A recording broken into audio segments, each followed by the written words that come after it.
Jay Crawford, Adam the Bull, Garrett Bush, Dustin Fox, Jason Lloyd, Tyvis Powell, plus, ba-da-da-da-da, you're loving him, Mikey McNuggets.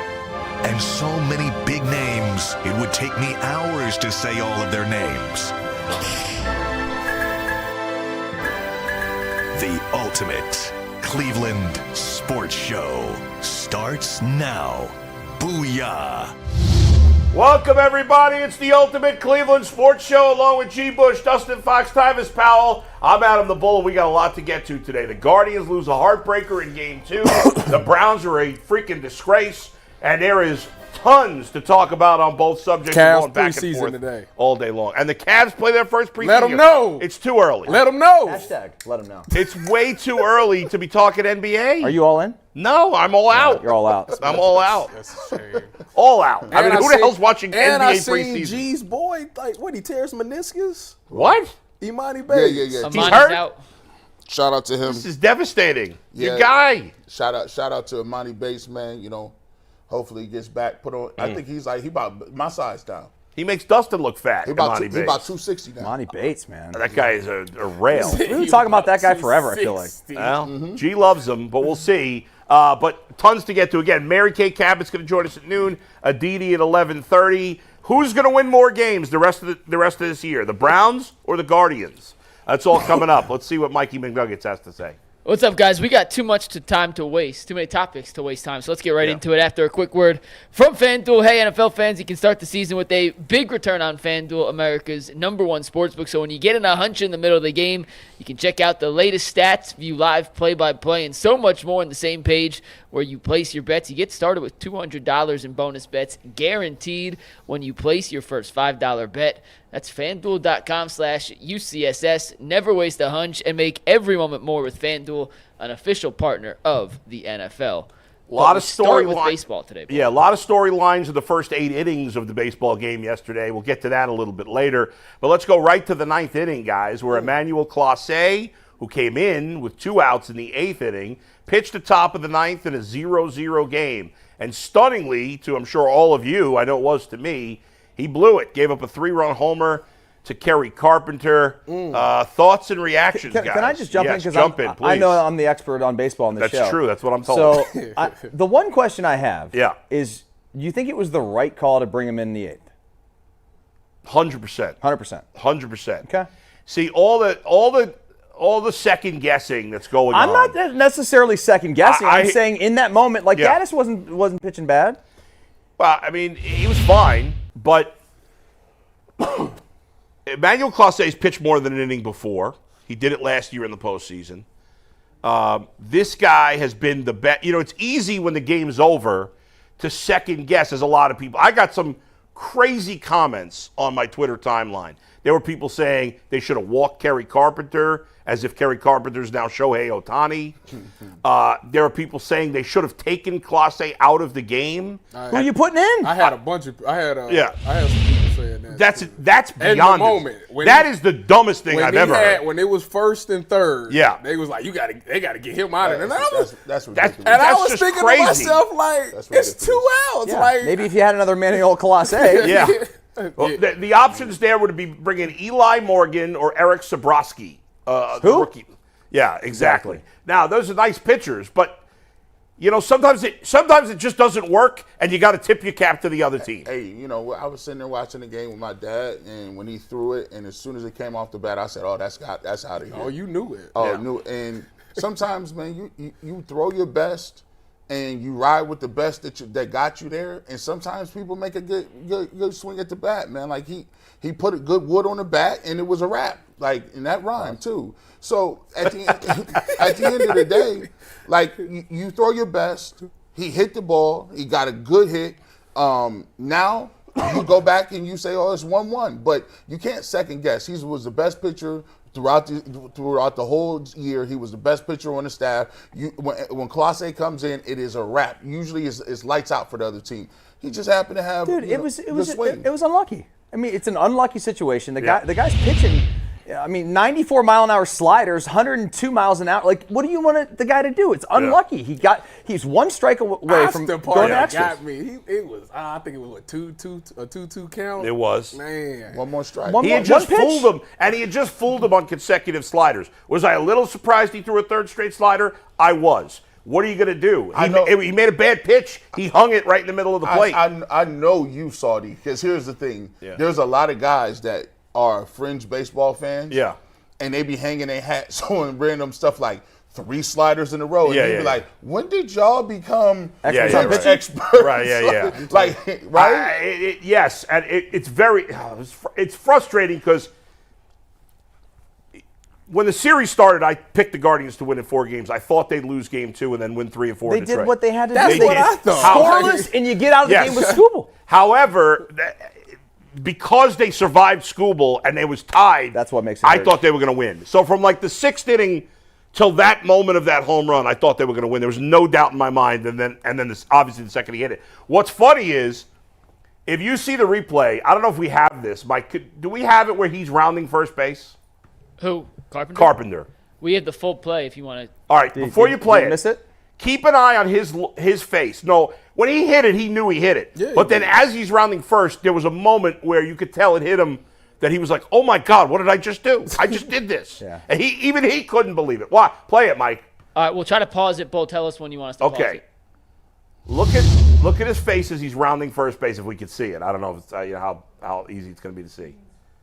Nah, it's already past there. So you can't see it. You probably saw it in the replay. Yeah, you saw it in the replay when they showed him going, and the look on his face was, I just did that. Oh, my God, I can't believe it.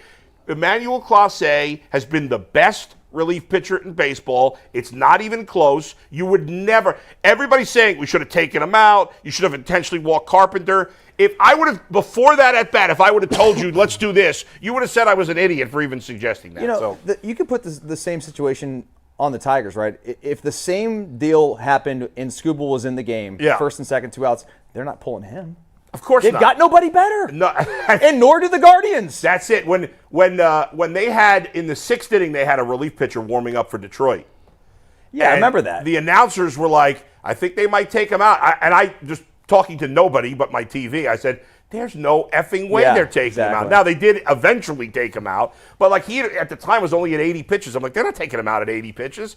Mm-hmm. They're they have some nice arms in their pen, and those guys, Breesky and Vest, did a good job yesterday. Mm-hmm. But Tarek Scooble's the best pitcher in baseball. They were going to pitch him as long as they could.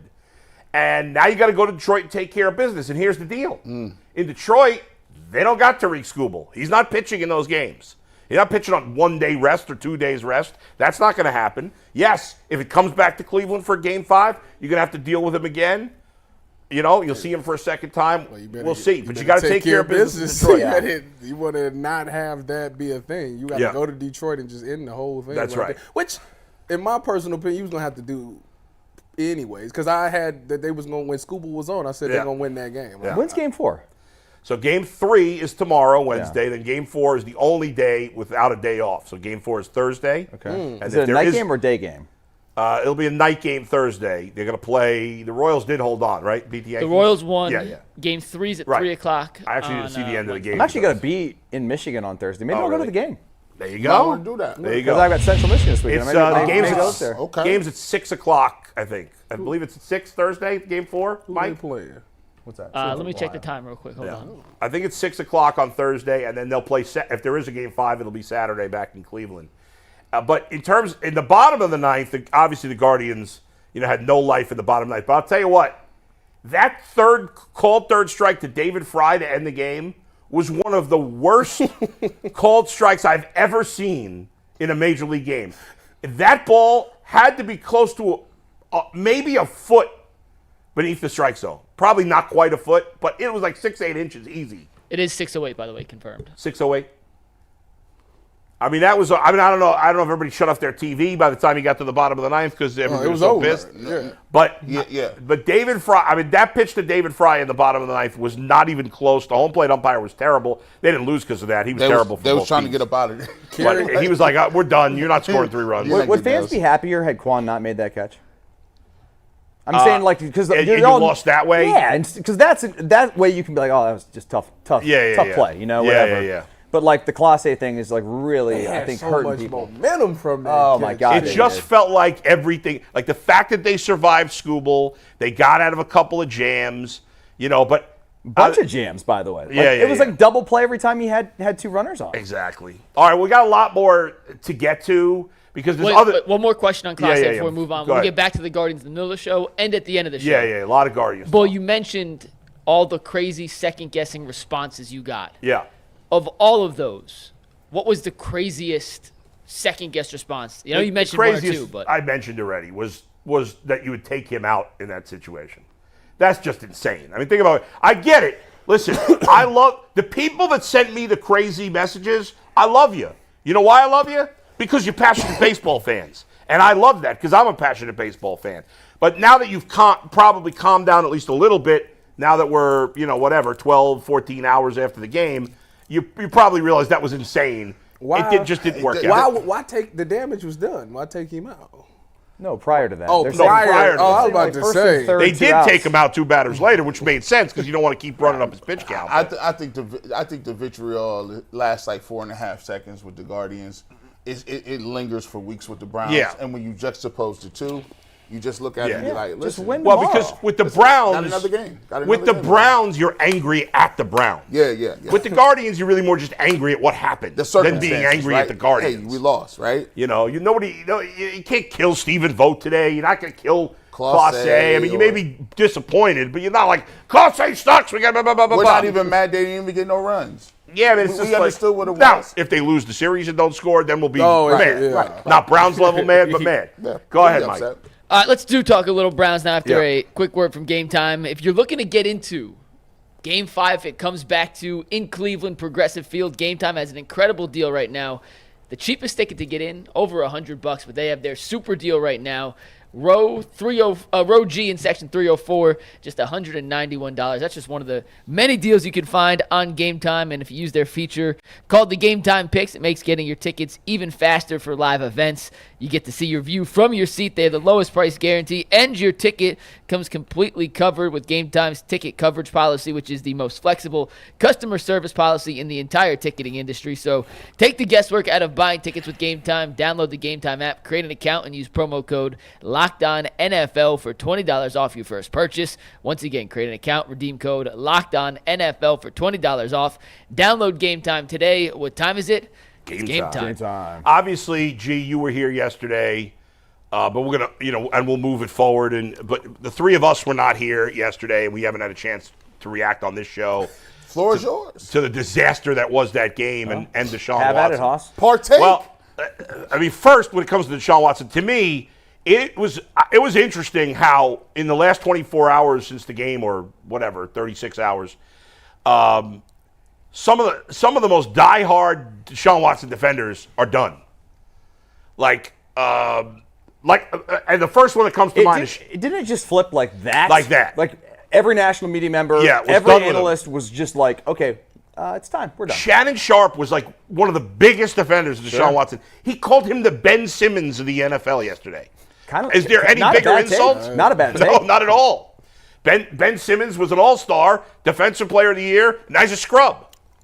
Relatively speaking. I know. We hate that. But I don't like when he calls he doesn't like the scrub. Deshaun Watson absolutely should be benched. And I'll tell you something else. I do not want to hear, when I said Deshaun Watson should be benched the other day, I got a lot of people tweeting at me saying, Bull, shut up. It's not his call. It's Jimmy Haslam's call.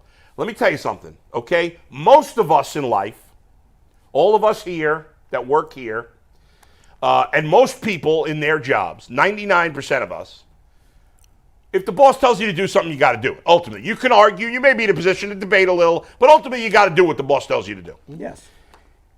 Kevin Stefanski has made enough money that he and his family are set for life, okay, as long as he's been somewhat smart. And his contract is guaranteed. If Jimmy Haslam fires him today, he's getting paid every dollar that Jimmy owes him. Every dollar. So to me, if I had that kind of hammer, we all want the hammer, Dustin, you know that. If I had the hammer that Kevin Stefanski does, and I wanted to bench Deshaun Watson, and Jimmy said no, I'd say, Jimmy, I'm the football coach. I make the decisions. I am benching Deshaun Watson. End of conversation. Because you are going to lose the team. So I'm sort of with you on that. Like, I think Stefanski can make the call. Yes. And if he doesn't make the call, first off, he would make the call. Every point you just laid out is dead on. The money, the job, your reputation. Yeah. Like everything. Yeah. If anyone's going to look at Kevin Stefanski going forward, they're going to be like, okay, that guy's got stones, or he is going to cower to ownership. Yeah. He's not going to cower to ownership. The guy's his reputation as a coach is on the line. The locker room on the line. Yeah. Listen, I think we're coming to a point where he's going to make that call. Yeah. It's just not this week. Like, I think it could happen next week very quickly. But to jump ship that, like, after it was a terrible game on Sunday. We all know that. Like, his worst by far. But the point is, he's close. And I guarantee it'll happen next week if he has another 8 quarterback rating game. I mean, it has to. I would hope because the locker room knows for Yeah. a fact that Jameis Winston would play better than Deshaun That's did on right. Sunday against the Commanders. And by the way, I used the example, Dustin, on my podcast Sunday of when I remember the story you told me about Gibran Hamden. How was that his name? Gibby, yeah, Gibran Hamden. Who played like 2 snaps in the NFL. He was the starting quarterback in Indiana, and he played But you said. guys saw him in, I don't know if it was camp or practice or No, whatever. every day. And you were like, he's the best, but he never got a chance. And you lose Yeah. players that way. Well, in that situation, a little different than here. We didn't have any really good quarterbacks at Sure. the time. I mean, Yeah, we had a bunch of just average guys. But here, I mean, Deshaun, yes, you're invested, lots of money. Guy was super talented. Okay, do we have eyeballs? Yeah. Yeah, we saw it, we've seen it. It's not there. Tyvis.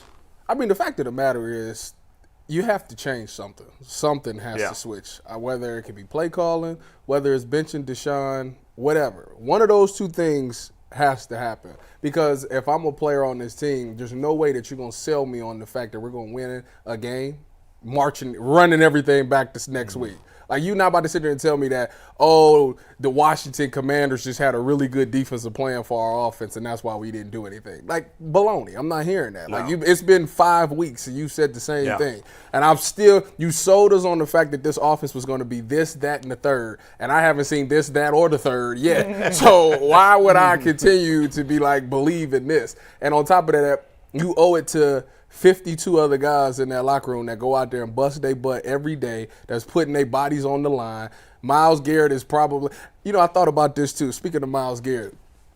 So you remember when Deshaun was with the Texans and they went 4-12 or whatever the case may be, and J.J. Watt walked up to him and said, we need to apologize because we just wasted one of his prime years. Well, he needs to go right around and say the same thing to everybody else in that locker room, because that's exactly what he's turning around doing. They're wasting prime years, and some of these prime players that we depend on is toward the end of their prime, and we're wasting it because we're trying to figure out this offense, and we don't have time for that. Like, Myles Garrett is out there on 70% of his body right now, and he's still going as hard as he possibly can, and he goes out there for 3-4 plays, they get a stop, and then guess what? 4 plays later, boom, he got to go back out there again. Like, it's ridiculous. And like I say, I don't know how y'all look yourselves. I know everybody in that building is, we keep everything in the building. We block out the noise and all that. With all that said and still, there's no way that y'all about to tell me that Kevin's going out there calling the plays, Deshaun's going to play quarterback, and we going to go out there and win against the Eagles. There's no way. I have no faith in that. And by the way, we know Washington's 4-1, and obviously they're playing great, but it's all about their offense. Their defense stinks against everybody but the Browns. They had the worst. You know how the Browns obviously have the worst third down offense in the league? Yes. Coming into that game, the Washington had the worst third down defense by far. And the Browns still sucked on third down against the worst. They were worse than their average. Yes. They 1 for 13, right? 1 for 13. The only Against one they the converted worst was the third down last one. defense in the entire league. Yeah, Dude, it was bad. this is like a 3-4 win team right now. Yeah. Now that could change. Like if you decide you're going to play Watt or Winston. Yeah. And because the team is very talented still. Nick Chubb's going to come back at some point. But if you're going to put that quarterback out there like that, who's seeing ghosts, who's lost his confidence clearly, you're not going to win, and you're going to be picking at the top of the draft. We need That's to. right. We They'd have need the third to, pick Maybe right you now. should play him. We need to we need to play the quarterback that's going to be the future of this franchise. Yeah. D-T-R. G, would you go change a quarterback, change a coordinator, both? What are you doing? Well, let me ask this, Yeah, go because ahead. we talked about DTR yesterday. If you missed that whole conversation of should they, from a football perspective, bench Deshaun Watson, it's on our YouTube page. We talked about it at length yesterday. Stefanski said they're not making a quarterback change, G. So if they're not going to make a quarterback change for now, is changing the play caller the only way to get the most out of this group if Deshaun right now is going to continue to be under center? No, the only way that changing the play caller works, that'll save Stefanski's job. Now let me tell you, I've already extrapolated, I already did the mental gymnastics, I already calculated based on history, based on data analysis and analytics that I'm going to fact check this. Yeah, unrefutable. This is unrefutable. Kevin Stefanski cannot survive a tank. You don't think so? He does not have enough cachet to survive a tank. So they go 5 and If 12. if you say done. tank for whatever you want to do, see the way tanks really work is you don't. No one says we're going to come out and tank. Usually, what happens is the team gives up on you. And what I seen on Sunday was the team low-key give up on Oh, that you. was halftime. That was halftime. When right? I seen them walking off the field after, I think it was they didn't get a first down or Yeah. something. Oh, yeah. And I looked at them. I said, they done. I said, so here's the thing, Tyvus. If they did that now, the crazy part about it is they haven't even got to no division games. Now, it's cool if you want to get smoked by the Commanders or NFC Cowboys, Eagles. That's cool. That's Well, right now, that's what they saying in the building right now. I listened to Rodney Yeah, McLeod what'd he say? talking. He was saying, he said the fact of the matter is we lost to NFC teams. We're 1-1 against the AFC, and we got a bunch of AFC teams left, and that's what we focused on. This is why Kevin Stefanski will never survive it if they take these L's, because that sounds nice and dandy, but wait till these L's start happening against Pittsburgh. Wait till these L's start happening against Baltimore and people that you know. You know what your parents always used to tell me? Don't you embarrass me in front of them. Yeah. We going over your Uncle Joe's house. Yeah. You know we don't get along. Him and your mom don't you be over here asking it in that damn swimming pool. You gonna embarrass me? You already ate before you got over here and stop asking for something. And no, you're not staying the night. If you get embarrassed by the people that you know, like the Steelers come put 30, 40 on you like it's Ben Roethlisberger again, it's going to be nasty. People going to go crazy around here. And by the time it's a political game, Bull, Jimmy Haslam is sitting here saying, this is the wrong time for y'all to be messing up and embarrassing me. I got a stadium deal. The city council don't even want it. The governor talk about, I don't know if we can do it now. You know how? Try doing that by trotting Deshaun Watson and Kevin Stefanski out for 12 more games and you wanted something. Somebody's gone. What is Kevin's contract extension? Nobody knows. And the reason, why did they not? That's supposed to be public knowledge. And guess what? Well, we don't not even know really. how many years it is. The coach and GMs, we never know. No.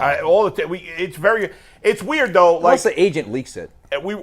Yes, we all wanted. I think we all agreed that Kevin Stefanski deserved an extension, and now a lot of people want him fired. I am not in that group of wanting Kevin Stefanski fired. I don't want him fired either.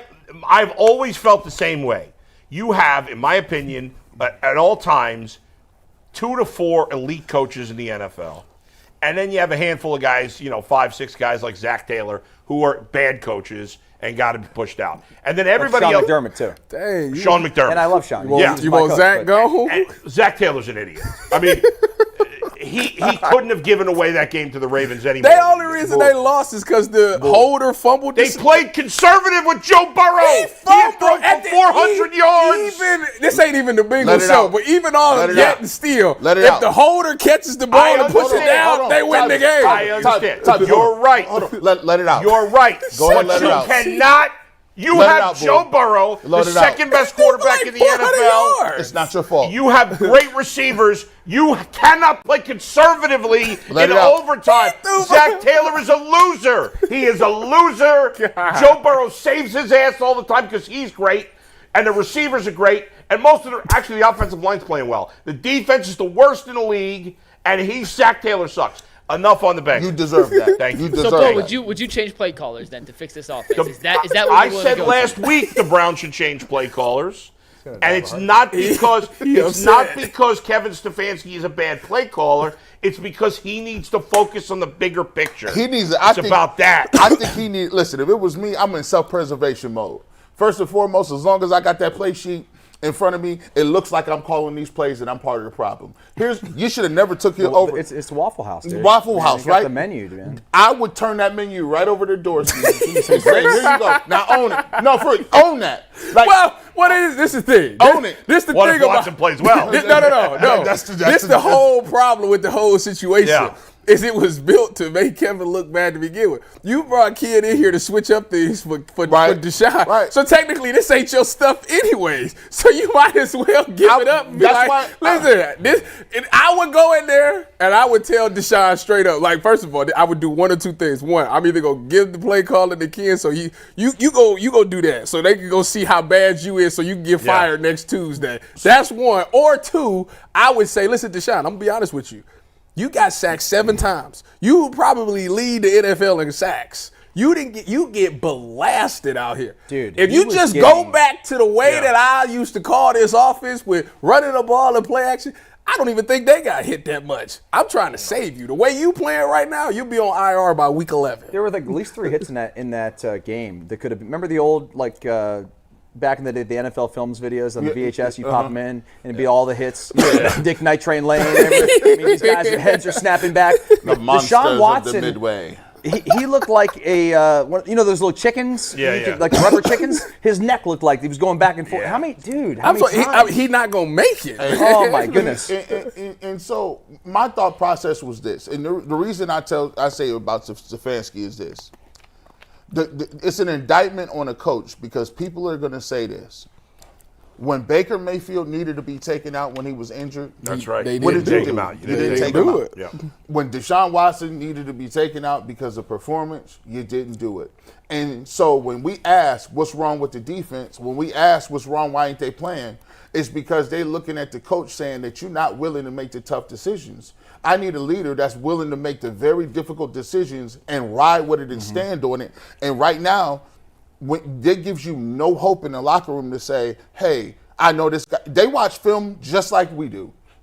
When they're in them position groups, the offensive line is sitting back there saying, well, dang, he left a clean pocket there. The receiver room is saying, dang, I was open. He should have just hit me on the 3rd step.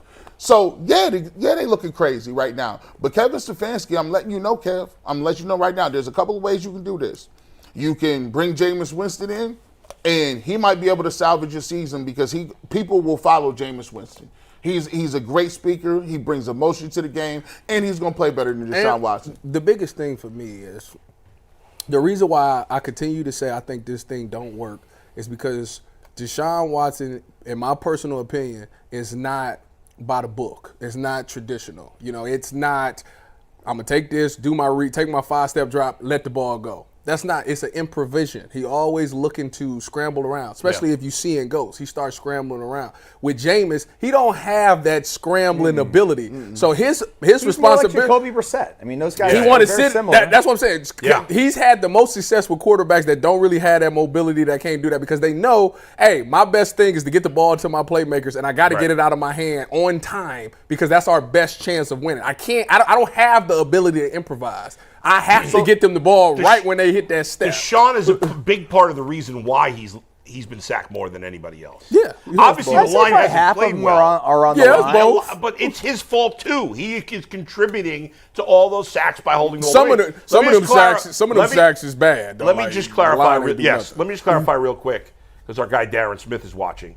And he's like, Kevin Stefanski's not an elite coach. Shout out Darren, by the way. What a homie. I was not saying Kevin Stefanski was an elite coach. I'm saying Kevin Stefanski's one of that group of 20 in the middle that he's a good coach. He's a competent coach. And with those coaches, the longer they coach, generally the better they do. But teams are so impatient because they want one of those 3 or 4 elites. But there's not a lot of Andy Reids and Sean McVays out there. But here's the thing I will respect. There are coaches around the league that, the Raiders, Gardner Minshew, you got to come sit by me. Like, there are coaches that are not going to play with you when it comes. Dave Canales just benched the number 1 overall pick from a year ago, 2 games into his first season with Bryce Young. And so my thing is, hey, so you're not going to change the quarterback, well, are you going to change the scheme the way it used to be so you Gotta can change something. And he said if he comes out in shotgun and he's not going to change the quarterback, not going to change the playbook, not change the play calling, that means you waving a white flag to me, right? Mm-hmm.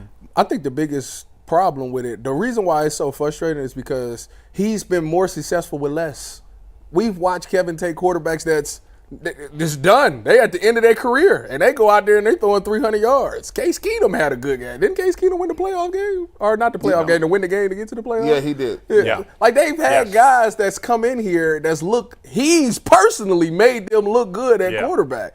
And now you got a guy who's, at one point in time, it was him and Mahomes was the top two quarterbacks. And you telling me it can't work? You can't get through to this guy? Like, and that's the part that's kind of crazy. And it's to a point where everybody either gonna side with Kevin or you gonna side with Deshaun, and you don't want that in the locker room. And right now, that's where it's getting to. Ain't nobody side. Look, the reason why everybody done jump ship McNuggets is the film is nasty. It's terrible. Nasty work, bro. Like, It's you terrible. can't even defend that. Like, if you No. know football. I was on post game. I said, y'all got it this week. I can't even.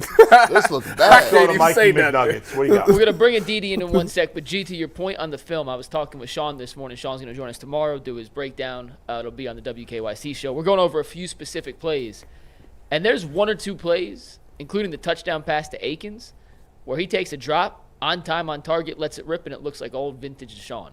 And there's one or two plays a game. And the issue is the other 50, however many plays, looks like a completely different person. Nothing's in sync, nothing's in rhythm. And G, I know you watched the All-22 Bowl, Dustin, I'm not sure if you got that chance to go back and see it. There are plays to be made. They're just not making it. Yeah. There are plays to be made. It's not all Deshaun's fault, but there are plays out there, and it's not happening, and that's the most frustrating part. And we don't have to qualify with the it's not all Deshaun's fault. Nobody really thinks it's 100% his fault. No, I'm just saying. Never I'm just 100%. saying. But it's obvious he's the biggest culprit, and he's the most important player. He is the quarterback. He's not getting the job done. That's it. By the way, just to, up front, they don't have professional players up there. Jay was not a pro. Oh my God, he's not pro. He Pochich. DeJuan is taking him. DeJuan is not a pro. Hey, when I say not a pro, listen, he's eating himself out of the league. He need to go back to Ohio State and see if he can get an NIL deal.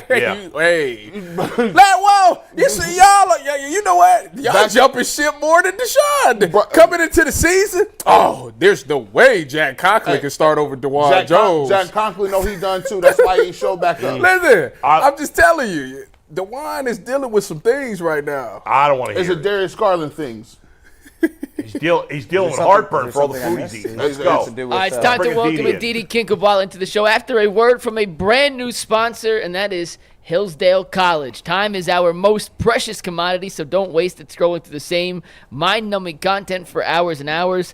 How can you spend it wisely to improve yourself? Well, our sponsor, Hillsdale College, is offering more than 40 free, that's right, free online courses, including Constitution 101, the meaning of history of the Constitution, Introduction to Free Market Economics, The Great American Story, A Land of Hope, The Rise and Fall of the Roman Empire, and a brand new documentary-style course on Marxism, Socialism, and Communism.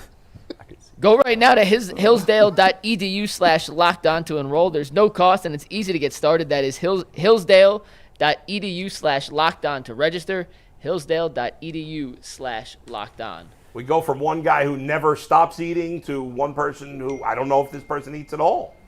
It's a Oh, come on. Well, you don't eat any good food. I have a tremendous appetite. What but all you eat is vegetables. What else do you eat? Hold on. When was the last time you had a steak or a hamburger? Never. She's never had it. You vegan? Never? Is it really never? You know what? You sound like my analyst, Arch. Just because you don't eat meat doesn't mean that you don't eat incredibly healthy food. Well, you're smart. I'm not making fun of you. I wish I was in the shape you're in. I'm fat and out of shape. I should be eating only vegetables like you.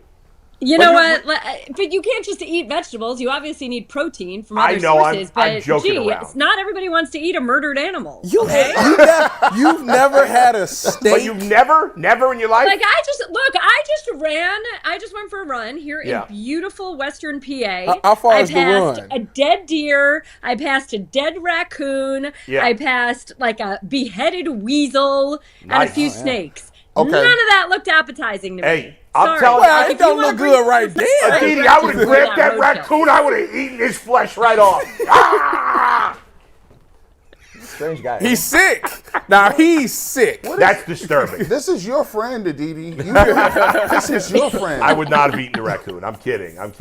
Takes all types. It keeps life interesting, right? Maybe Deshaun Watson should eat some raccoon. I don't know. Maybe it would help him. Nothing else is helping him right now. You know, so my producer, we do have the Browns in 2 weeks. I hope I'm allowed to say that. I don't know if I'm allowed to say that. So anyway, whatever. But my producer just sent our group chat, our crew chat, a stat from a gentleman named Mike Clay. An absurd 45% of passes directed at Amari Cooper have qualified off target this season. We haven't seen an off target rate that high for a player with 40 plus targets since at least prior to 2011. Wow. 45 passes have been off target, essentially uncatchable, to your wide receiver one, to arguably one of the most dependable, reliable, best route runners, so you know he's going to be in the right spot at the right time, guys in the NFL. That's ugly. That's really ugly. Aditi, this is a tough question to ask, but does Kevin have the ability, if he wanted, to take him out? I know Kevin's a smart guy. He's watching the film just like everybody else, and he knows the targets are 45%. 45 passes are off target. Do you believe he has the ability to say, you know what, we got to go to Jameis Winston, or does he need more time and more of a sample size to get that blessing? I can't answer that definitively. I don't know the answer to that. My suspicion, my hunch, my general feeling is that he does not. That is not his power and his decision solely.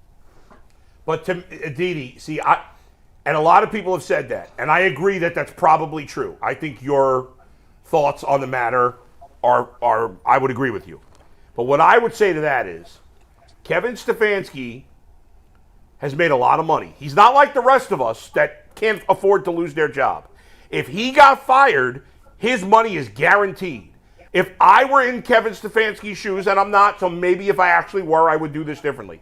But I believe, knowing myself, that if I were in the position that Kevin is, where he completely has the hammer because his money's guaranteed, and and I wanted to bench Watson, and Jimmy Haslam said, you absolutely cannot bench Deshaun Watson, I would say, Jimmy, as long as I'm the head football coach, I'm going to make the decision. And I would force Jimmy's hand to either fire me or back off if I were him. I'm not, and he's maybe not that personality, but I think that's ridiculous. The coach should have the absolute say on that. You know what, Bull, I don't disagree with you there either. And I would just add one thing. Kevin Stefanski would be offered another job like that. We're talking about a man who's a 2-time coach of the year. We're talking about a guy that in his first year, under the craziest COVID circumstances and all of that, led his team to not only the playoffs, a huge playoff win. We're talking about a man that last year had 5 different starting quarterbacks, and once again led that team to the playoffs. So you talk about money. I don't think that Kevin Stefanski is the type of guy that's like, oh, all right, well, whatever, I'll collect my millions and sit on the couch. There's not a person, it is so hard for me to believe that he would not have a job immediately.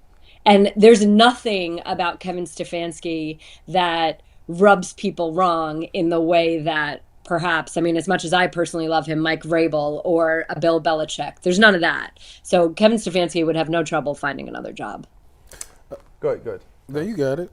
No, I was just going to say, okay, so 1-4, if we're in another situation like this, in a week from today, how do you go in front of the team, right? How do you go in front of the team? That was actually my question. Good answer. Oh. Good way to go. I was reading your mind. There you go. Well, Dustin, the thing that concerns me is that, sometimes issues are isolated to one side of the ball, and sometimes they're not. Sometimes they infect the entire locker room. And I think that what we're seeing from the defense is almost more alarming, more disturbing, because for me at least, it's so unexpected. And I know that Jim Schwartz bit my head off during that preseason game when I talked about building off of last year. And he said, no, nothing is guaranteed. This is a new year. And he was definitely salty about not having his entire team playing together in the preseason. So he was right. You don't build off of the great performance of last year, but you certainly felt like all the people that are back, all the time on task that they had last year, you would have expected them to be able to play faster, play better. And I get that there are injuries. I get all of that. But still, the things that we're seeing, the mental hiccups, the mental mistakes, that's just alarming. But again, I keep using that word alarming. I'm sorry. But you almost wonder the dysfunction that's happening on the offensive side of the ball and what internal frustration is or internal turmoil is.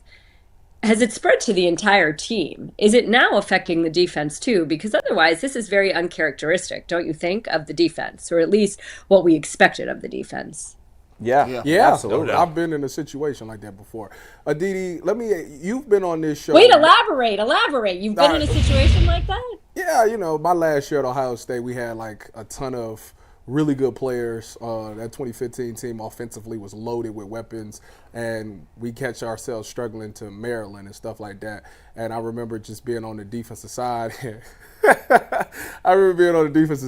just everybody was upset because of the fact that you get a stop, and then 3 plays later they call them the punt team, and it's like, dude, like you. So it was to a point where it was a bunch of defensive guys that was ready to go down there. Me being the captain of the defense, I had to stop them multiple times for going down there and cussing everybody out. But yeah, it gets frustrating for sure being a defensive player. But the question that I wanted to ask you is, you've been on this show multiple times, and you've always talked about how Kevin Stefanski is not handicapped to just his own style of offense. He's very open, and we've seen him do things with multiple quarterbacks and get them to go out there and play well on Sunday.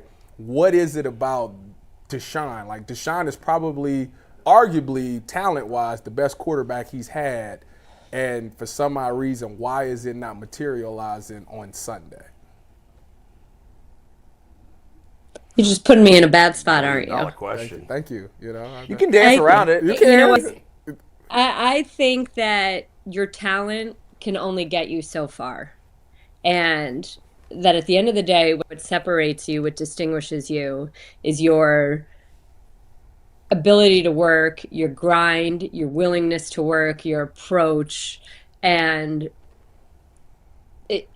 I just think that in a situation like this, where you've ripped up the offensive staff, you've added a lot to the offense, it takes a lot of extra work.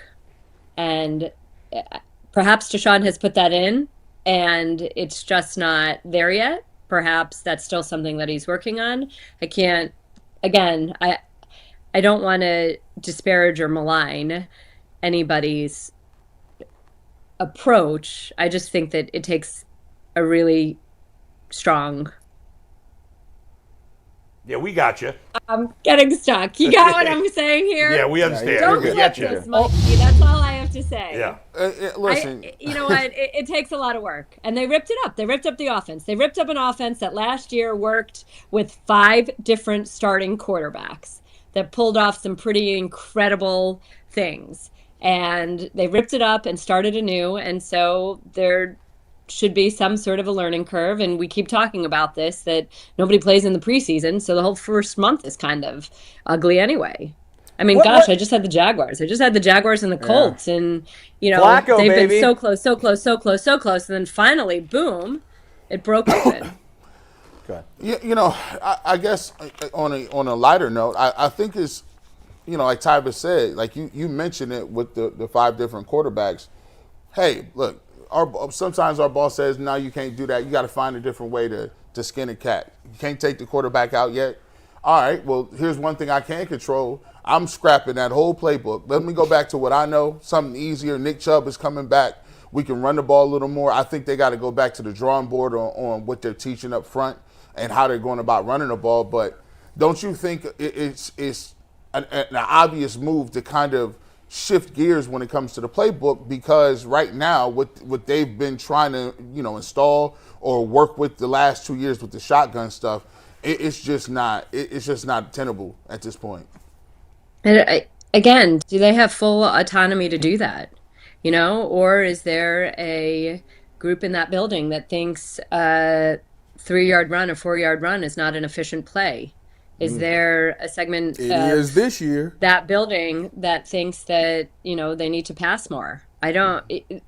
That's a movement in the National Football League, not just there. And I don't buy into that. I certainly am old school. I think that those 3 and 4 yard runs in the first quarter very often turn into 12 and 15 and 40-yard runs in the third and fourth quarter. I believe in the cumulative effect of going at a defense. I believe in physical play. I think in the AFC North, that's how you need to do that. But there are people that think you need more. And, obviously they make a lot more money than I do, those people. So who am I to say this? Now you are but the person. I said it to you guys last week. Look, I think Nick Chubb is the best player on that offense. I think the offense should run through Nick Chubb. But that's just me.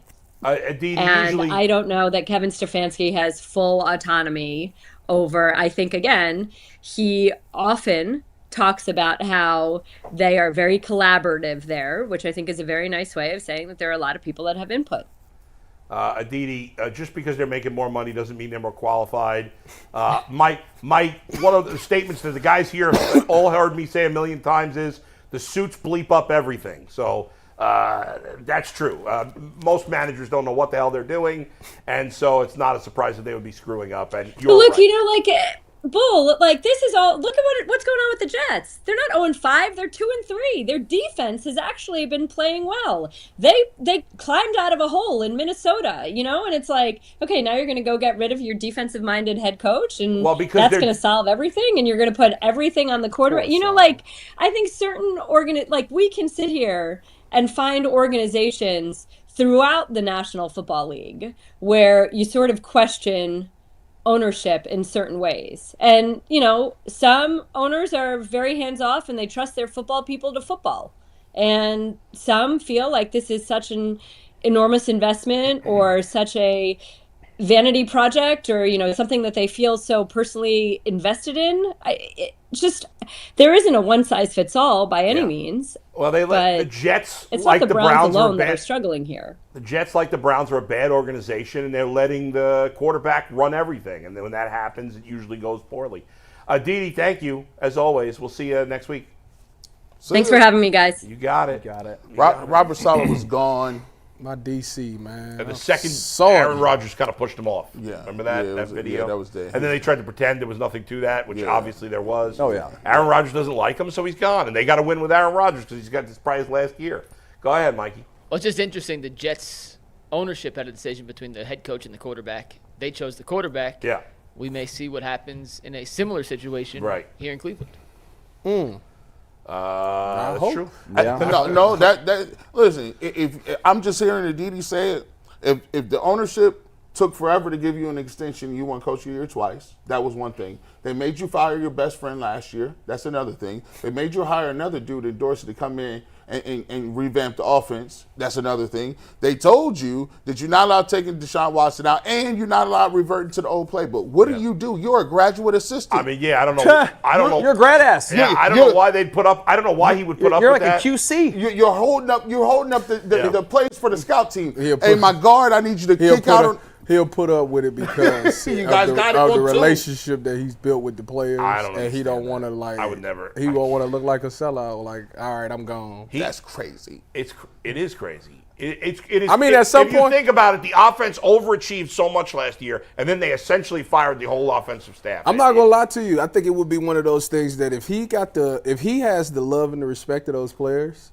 and he made that decision, even though if the owner did tell him he couldn't do it, and he did the decision, and the players will back him. I agrre Mm-hmm. The longer he waits, the players will be like, no. Yeah. The longer he waits, though, Tyvis, that meter, because he being a good company man. It's on me. I got to coach you better. I got to be better. Pretty soon, people gonna believe you. Yeah, that's true too. People gonna believe you. You need to read, Mike, before you move to this next topic. I do need to do a quick read, and this next topic is brought to us by FanDuel. Hey, NFL fans, you can start the season with a big return on FanDuel, America's #1 sportsbook. So when you get in a hunch in the middle of the game, you can check out the latest stats, view live play-by-play, and so much more on the same page where you place your bets. You'll get started with $200 in bonus bets guaranteed when you place your first $5 bet. That's FanDuel.com/UCSS. Never waste a hunch and make every moment more with FanDuel, an official sportsbook partner of the NFL.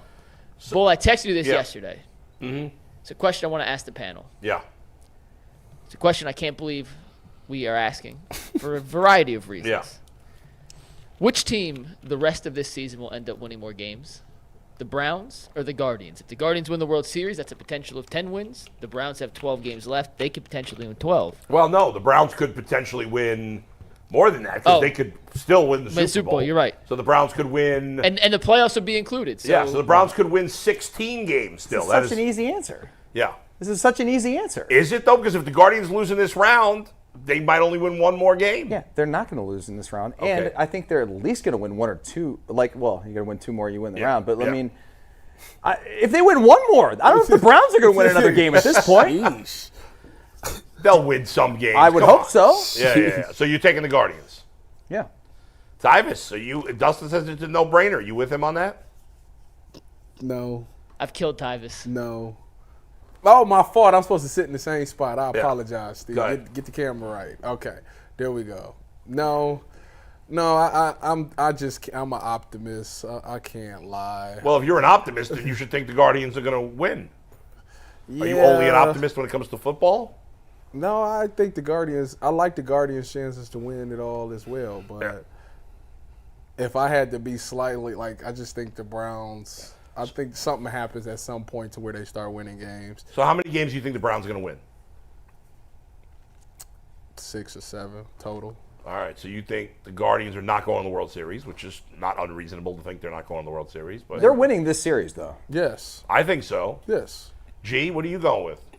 I got the Guardians going to the World Series, but I don't think they fare well in the World Series. Mm-hmm. So that would put them at roughly about 8 wins. They have to win 6 to get to the World Series. Okay, I got them in the World Series. I think the Browns win maybe 7 games. So that's total or 7 more games? Like 7 more games. That would be 9. That'd be 8 wins. You mean no? This team has no chance to win. I got them. I got the Browns winning 7 total games. Total games, so 6 more wins, and you got the Guardians winning how many games in the World Series? 1. So the Guardians 7. So it's Guardians 7, Browns 6. All right, there you go. Bull, can I say one thing too? I mean, Please, go ahead. If the Browns decide to bench Deshaun Watson, I think I'd change my pick. Yeah, I do too. If they went with Jameis Winston, I would say that the Browns would win more games than the Guardians. Oh, really? Yeah. I think I'm saying. I'm sorry to cut you off, Adam. No, go ahead. I feel like now, the way that they're playing with Deshaun, even the defense, I think the whole team's bleeped up right now. They're just all out of sync, out of rhythm. There's nothing really that makes you feel good about the team. It's really frustrating to watch, by the way. I mean, that was torture. It's awful to watch. Did you guys mention it too? How long the game was? Oh, my God. I texted you guys. Oh my God! Talk about torture. I tried to get McNuggets to go early. I said, bro, can we go early with this? I'm downstairs in my basement. Daniels is on the sideline, like chilling, like, dang, bro, like, can we get this over? He didn't play the whole 4th quarter. By the way, how impressive is he? I know it's only been a few games, but crazy, pretty good. Oh my God! And some of those running plays. I mean, he just made the Browns look silly. Well, you know what else too is that, like, at one point, guys, you can tell me if I'm wrong, but Deshaun Watson used to look like that guy. Yeah. And that guy ran circles around with Deshaun. God, Deshaun looks like he completely lost his twitchiness. Yeah, it's like, man, how does that happen? He's still pretty young. I have no idea. I got a theory. I have a theory. I've been cooking up. I sound like Jason Lloyd. Yeah. I've been doing it. Isn't that another show? I'm working on a video. Jason Lloyd is working on an article. You always is working. Lloyd sick, by the way? I heard him on with the Morning Boys today. You really? Jason? Jason sounded a little under the weather. I don't know. My theory is this. When you take, I think the year and a half, almost 2 years off, sometimes the game come at you fast. I think he lost. It's almost like being, like kids play football, right? And they, when you're growing up and you're doing your thing, and the kid says, you know what, I played in 8th grade. I don't really want to play. And then all of a sudden, 2 years later, he's like, hey, I'm a sophomore. I got a couple inches taller, a little bigger. I'm going to play now. And then he gets there and realizes that everybody else was lifting weights for 2 years.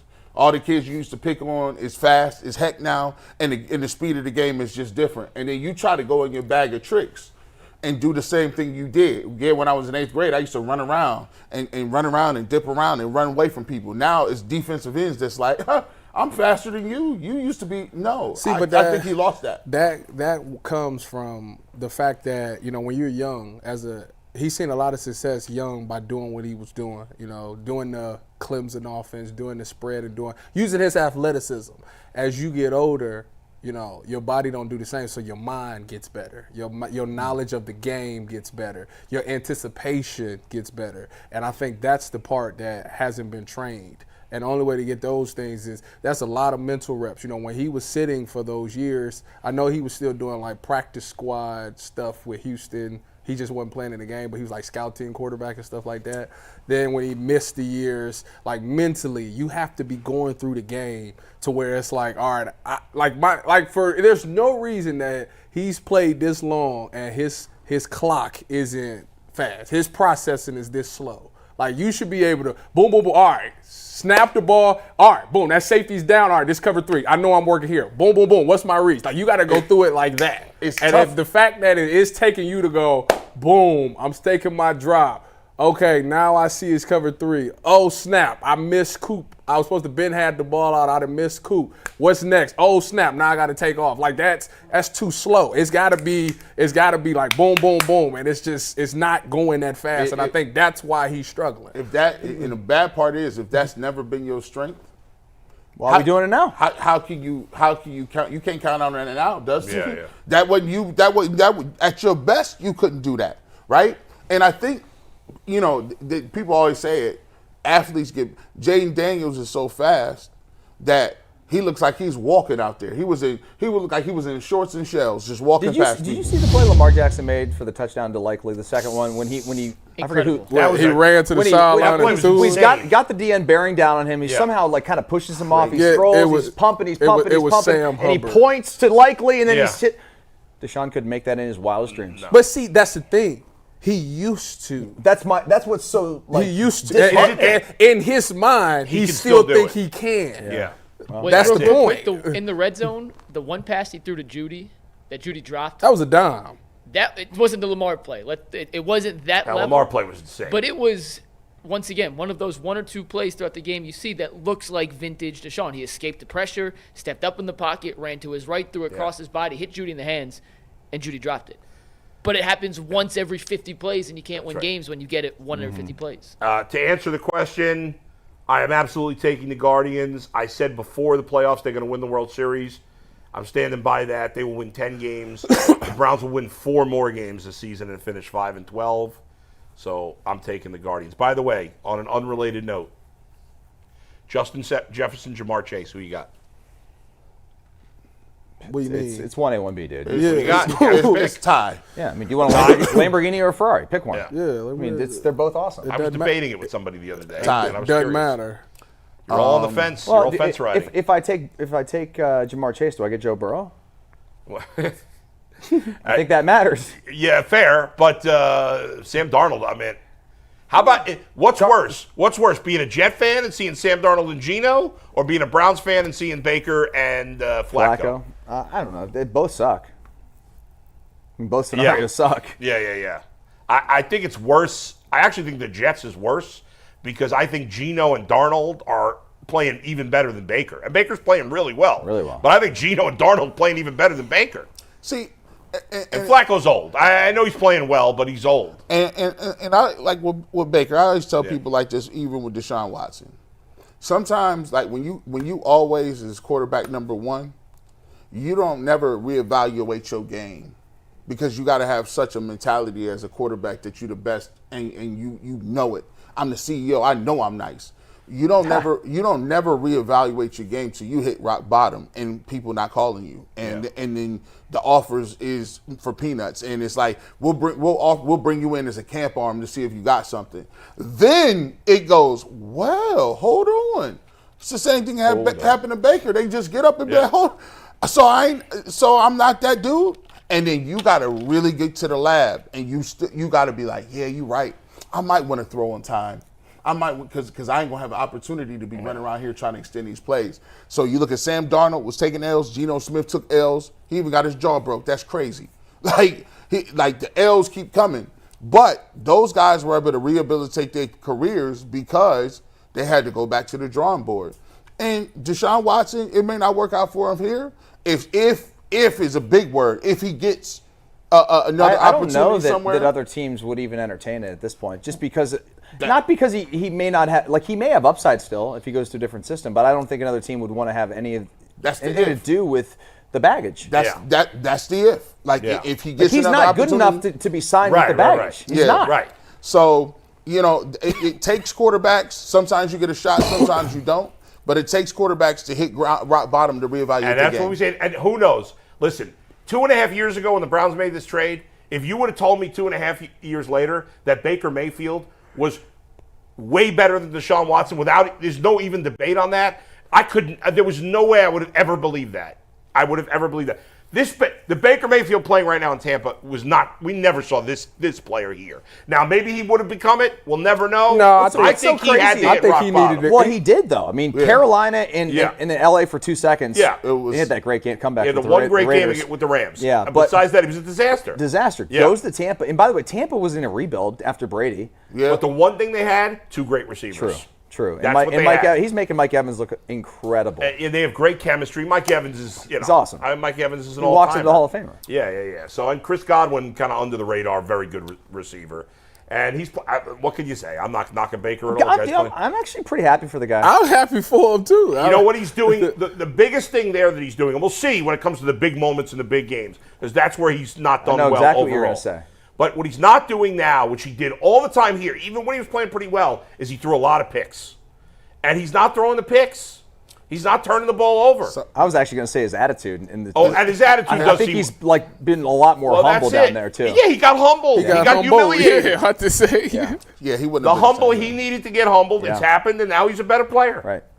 All right, guys, we got Mary Kay waiting in the wings, so let's do a quick ad read and bring Mary Kay onto the show. If you guys are looking to get tickets to the Browns when they come back from this 3-game road trip, maybe a Cavs game, they have their preseason opener tonight, or a future Guardians playoff game, you better be using Game Time to get those tickets online. Game Time has a new feature called Game Time Picks that makes getting tickets for your favorite live events even easier. Game Time Picks filters out the fluff to show you only incredible deals on great seats, so you don't have to waste time searching through thousands of tickets. You can see the panoramic view from your seat in the app before you buy. You also can toggle off the prices so you can see the total price without all the included fees before you hit purchase. Take the guesswork out of buying tickets with Game Time. Download the Game Time app, create an account, and use promo code LOCKEDONNFL for $20 off your first purchase. Once again, create an account and redeem code LOCKEDONNFL for $20 off. Download Game Time today. What time is it? It's Game Time. And with that, we welcome Mary Kay Cabot to the show. How you doing, Mary Kay? I'm doing great, guys. How you doing? Good. Great to see you, Mary Kay. And read your article last night. Obviously, the big story off the field is that Deshaun Watson has settled another case. Obviously, this accusation much more serious than the others because this one basically was alleging rape as opposed to sexually inappropriate behavior. So there has been another settlement. Mary Kay, here's my question. I want to start with this. Deshaun Watson is arguably the worst quarterback in football right now. Do you think down deep that Deshaun's not going to get suspended, I assume, because of the settlement? Do you think down deep the Browns, Jimmy Haslam, were hoping that there'd be a suspension and a fallout from this so they could try to get out of his contract?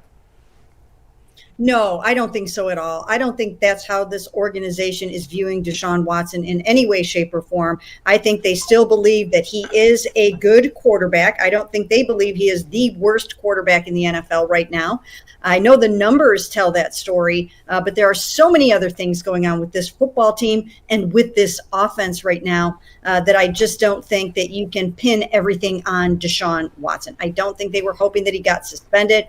They are hoping that in some way, way, shape, or form, they can get this offense turned around. They can put some plays, some scheme in place that can help Deshaun and this offense come up off the mat, win some football games, and get back in this thing. They haven't played their division games yet. They haven't played their conference games yet. They're not that far away from the Baltimore Ravens. They're tied with the Bengals at 1-4. And even though it seems bleak right now, there is still a world in which things can change this season, and they're not ready to give up on him. Mary Kay, speaking of changes, what changes offensively? Is there a world where we actually see Kevin maybe giving up play calling to Ken Dorsey? I don't know, but I did call for that yesterday in a column that I wrote, because even though I do think that Kevin is a good play caller and a good offensive mind, a good offensive coach, I think this team needs a drastic shakeup, a wake-up call. And I think that's one way to do it. Last year in Buffalo, where Ken Dorsey, somehow it was Bills. It didn't change their passing offense. In fact, those numbers declined. But what it did was somehow, some way, it showed the football team, hey, we're willing to do something to shake this up. And I don't know if that was the reason or not, but they went 6-1 after fired. So maybe the Browns need something similar. They need to show that to the offensive players, we're willing to try something different. And that's something that you could always go back on too. If we turn it over to Ken for 3 or 4 games and it doesn't work the way they want it to, so what? So you give it back to Kevin. Right now, I think they need to try something drastic. I also think they should probably bring in another. I think they should make a trade for another receiver.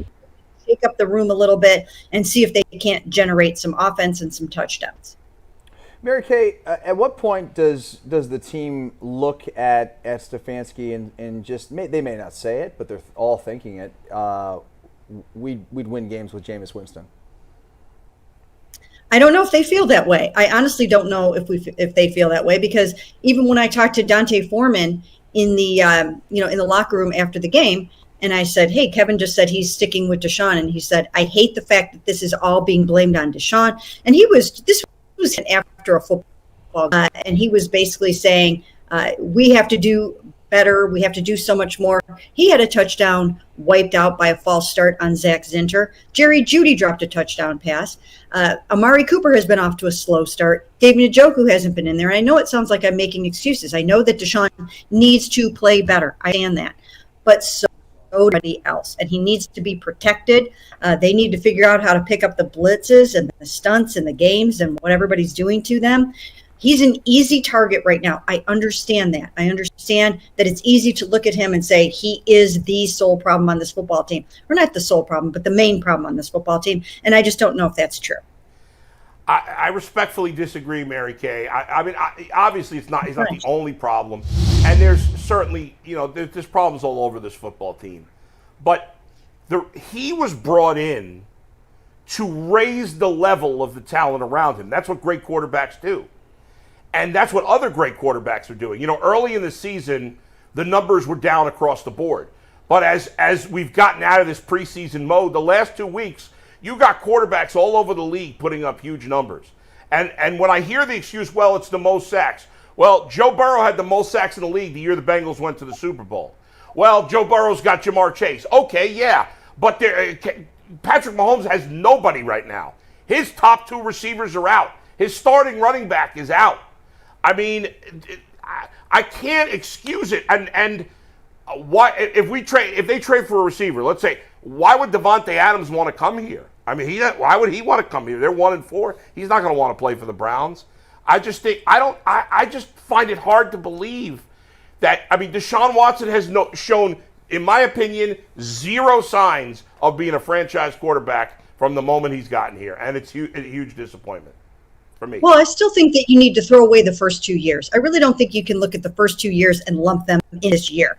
The suspension year, you got to throw that out the window. The shoulder year, you have to throw it out the window. I think you just need to look at what is happening in this particular season. And if you told anybody that you're going to take Njoku off the field for most of these first 5 games, let's be honest, he has not played for most of these first 5 games. He played in 26 snaps in the last game. Amari Cooper got off to a really, really slow start. Dropped a lot of touchdowns. There have been at least 3 touchdown passes that haven't happened because Amari either dropped them or because something happened on those touchdown passes. Jerry Jeudy dropped a pass in the end zone. It's not that it does sound like I'm making excuses. I'm just saying that there are systemic problems on this offense. And when you look at the Kansas City Chiefs, they're using 4 tight ends. They're doing whatever they have to do to move the football. That's what the Chiefs, what Andy Reid is doing. So that's what Browns have to do. They have to find a way to overcome what's going on their offense right now.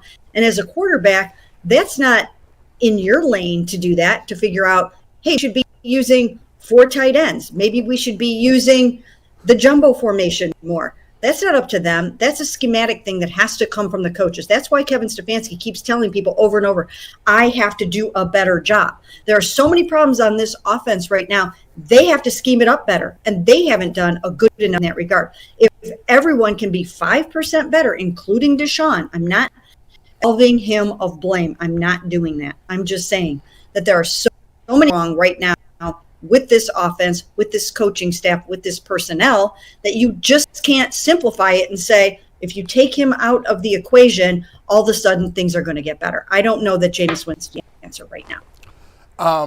Mary Kay, one of the things that I've been most disappointed with, and we talk about not beating Deshaun Watson, is I've been disappointed in the run game. I've been disappointed in the fact that they can't get any push up front.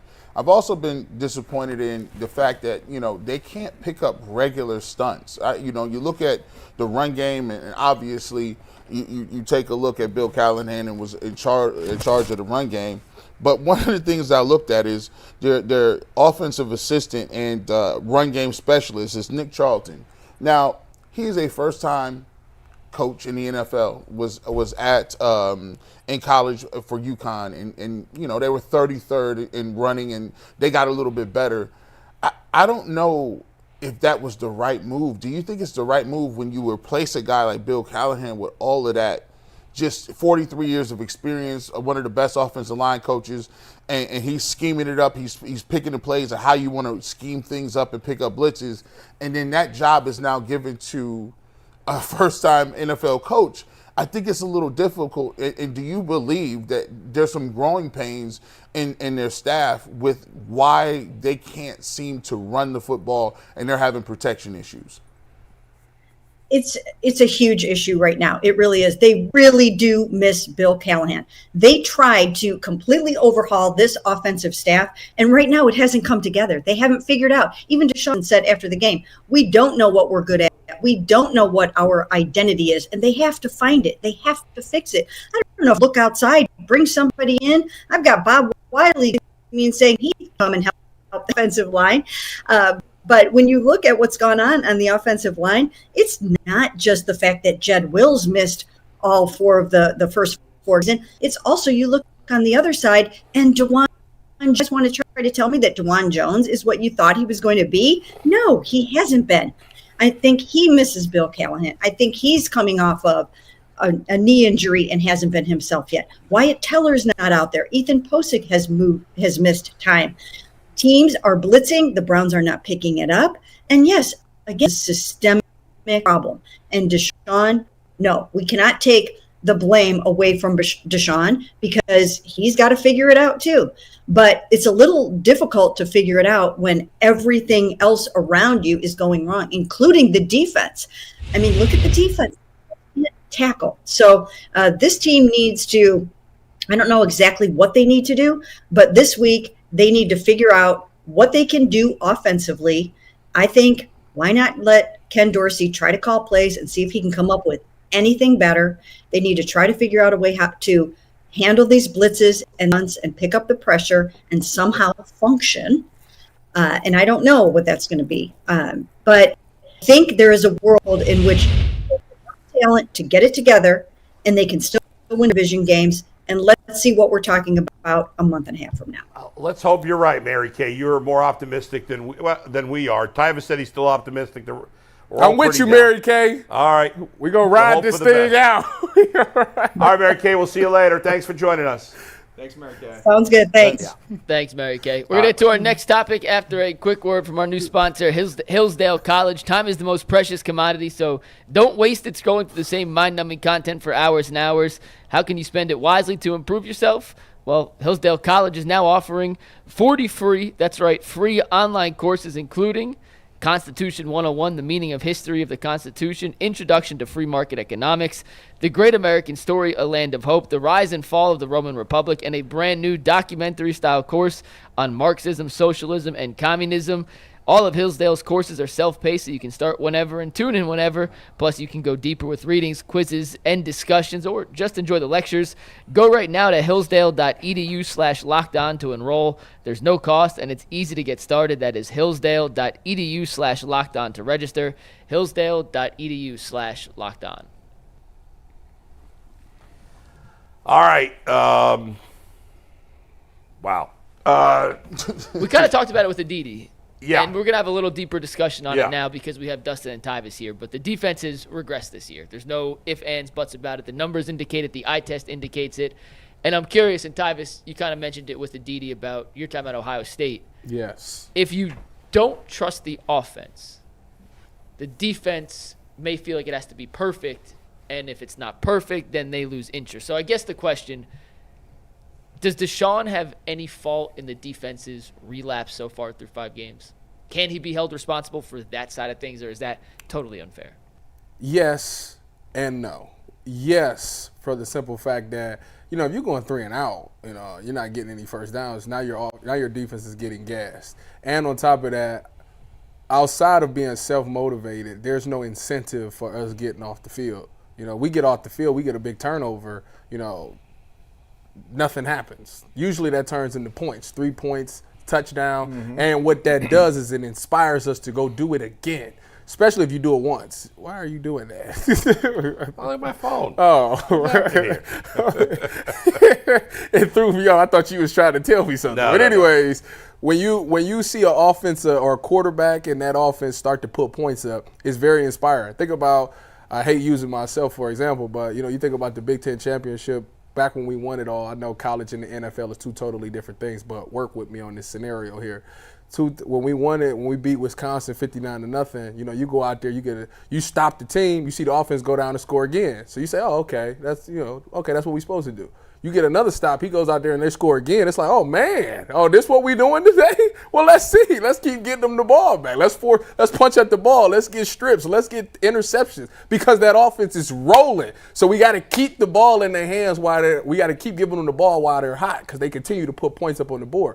But vice versa. I told you 2015, they go out there and they keep getting 3 and out and you go get a stop and then 3 plays later they call them the punt team. It's like, dude, what is that? So yeah, you get tired. Your body gets worn down, and it's like I don't even have the strength or the fatigue, the ability to keep up with these wide receivers. So now you see MJ Emerson start getting bombed and stuff like that because heck, he just was out there. He's been out there for like 15 plays in a row. So yeah, I think that part has something to do with it. But at the end of the day, the real thing is if you're a defense, you're supposed to embrace being out on that field every time you're out there. No matter what the circumstances is, you got to embrace getting stops and getting the ball back to your offense. I mean, listen, Deshaun's not missing tackles or making tackles or doing anything on the defensive side of the ball that makes you say, oh, okay, he's a factor. But the reality is, I think, is that it is a factor because the team is they're 1-4. Okay, they're a 1-4 football team. They're not playing well on offense by far. That's the weakest part of the team.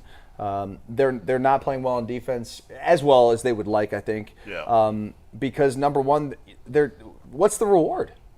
Like you're not a good team right now, and I guarantee you that locker room morale is really, really low right now, and they're kind of waning on which way they're going to teeter.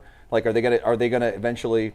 Not that they're going to like revolt, but is there going to be a conversation amongst the players internally in the locker room? Like, dude, we're not going to. If they go 1-5. Like 0% chance of making the playoffs, right? Yes. Okay, so if they, I mean, they're almost there now. But it'll be another NFC team, so we can keep using the excuse of win games in the AFC. Yeah, I mean, I'm tired of excuses. You got to cut that out. It's just, it's tough. Every stinking game is tough. We see it every week, and that's why right now the quarterback position is not playing well enough. You can't win games the way that they're going about their business right now. They're losing to the worst teams.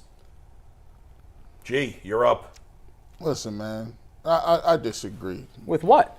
I disagree with the fact that, like, if you're a grown man and you playing defense, Go tell your wife and your kid that you got your ass cut because you had low morale. Get the hell off my team, bro. Deshaun Watson ain't got nothing to do with you tackling people, having contained, and busting your ass. That's the price of admission. And if you don't want to be in the NFL, go ahead and be emotional and say, oh, that man cost me my chance to put my kids through school. That don't work, bro. It's the elite of the elite.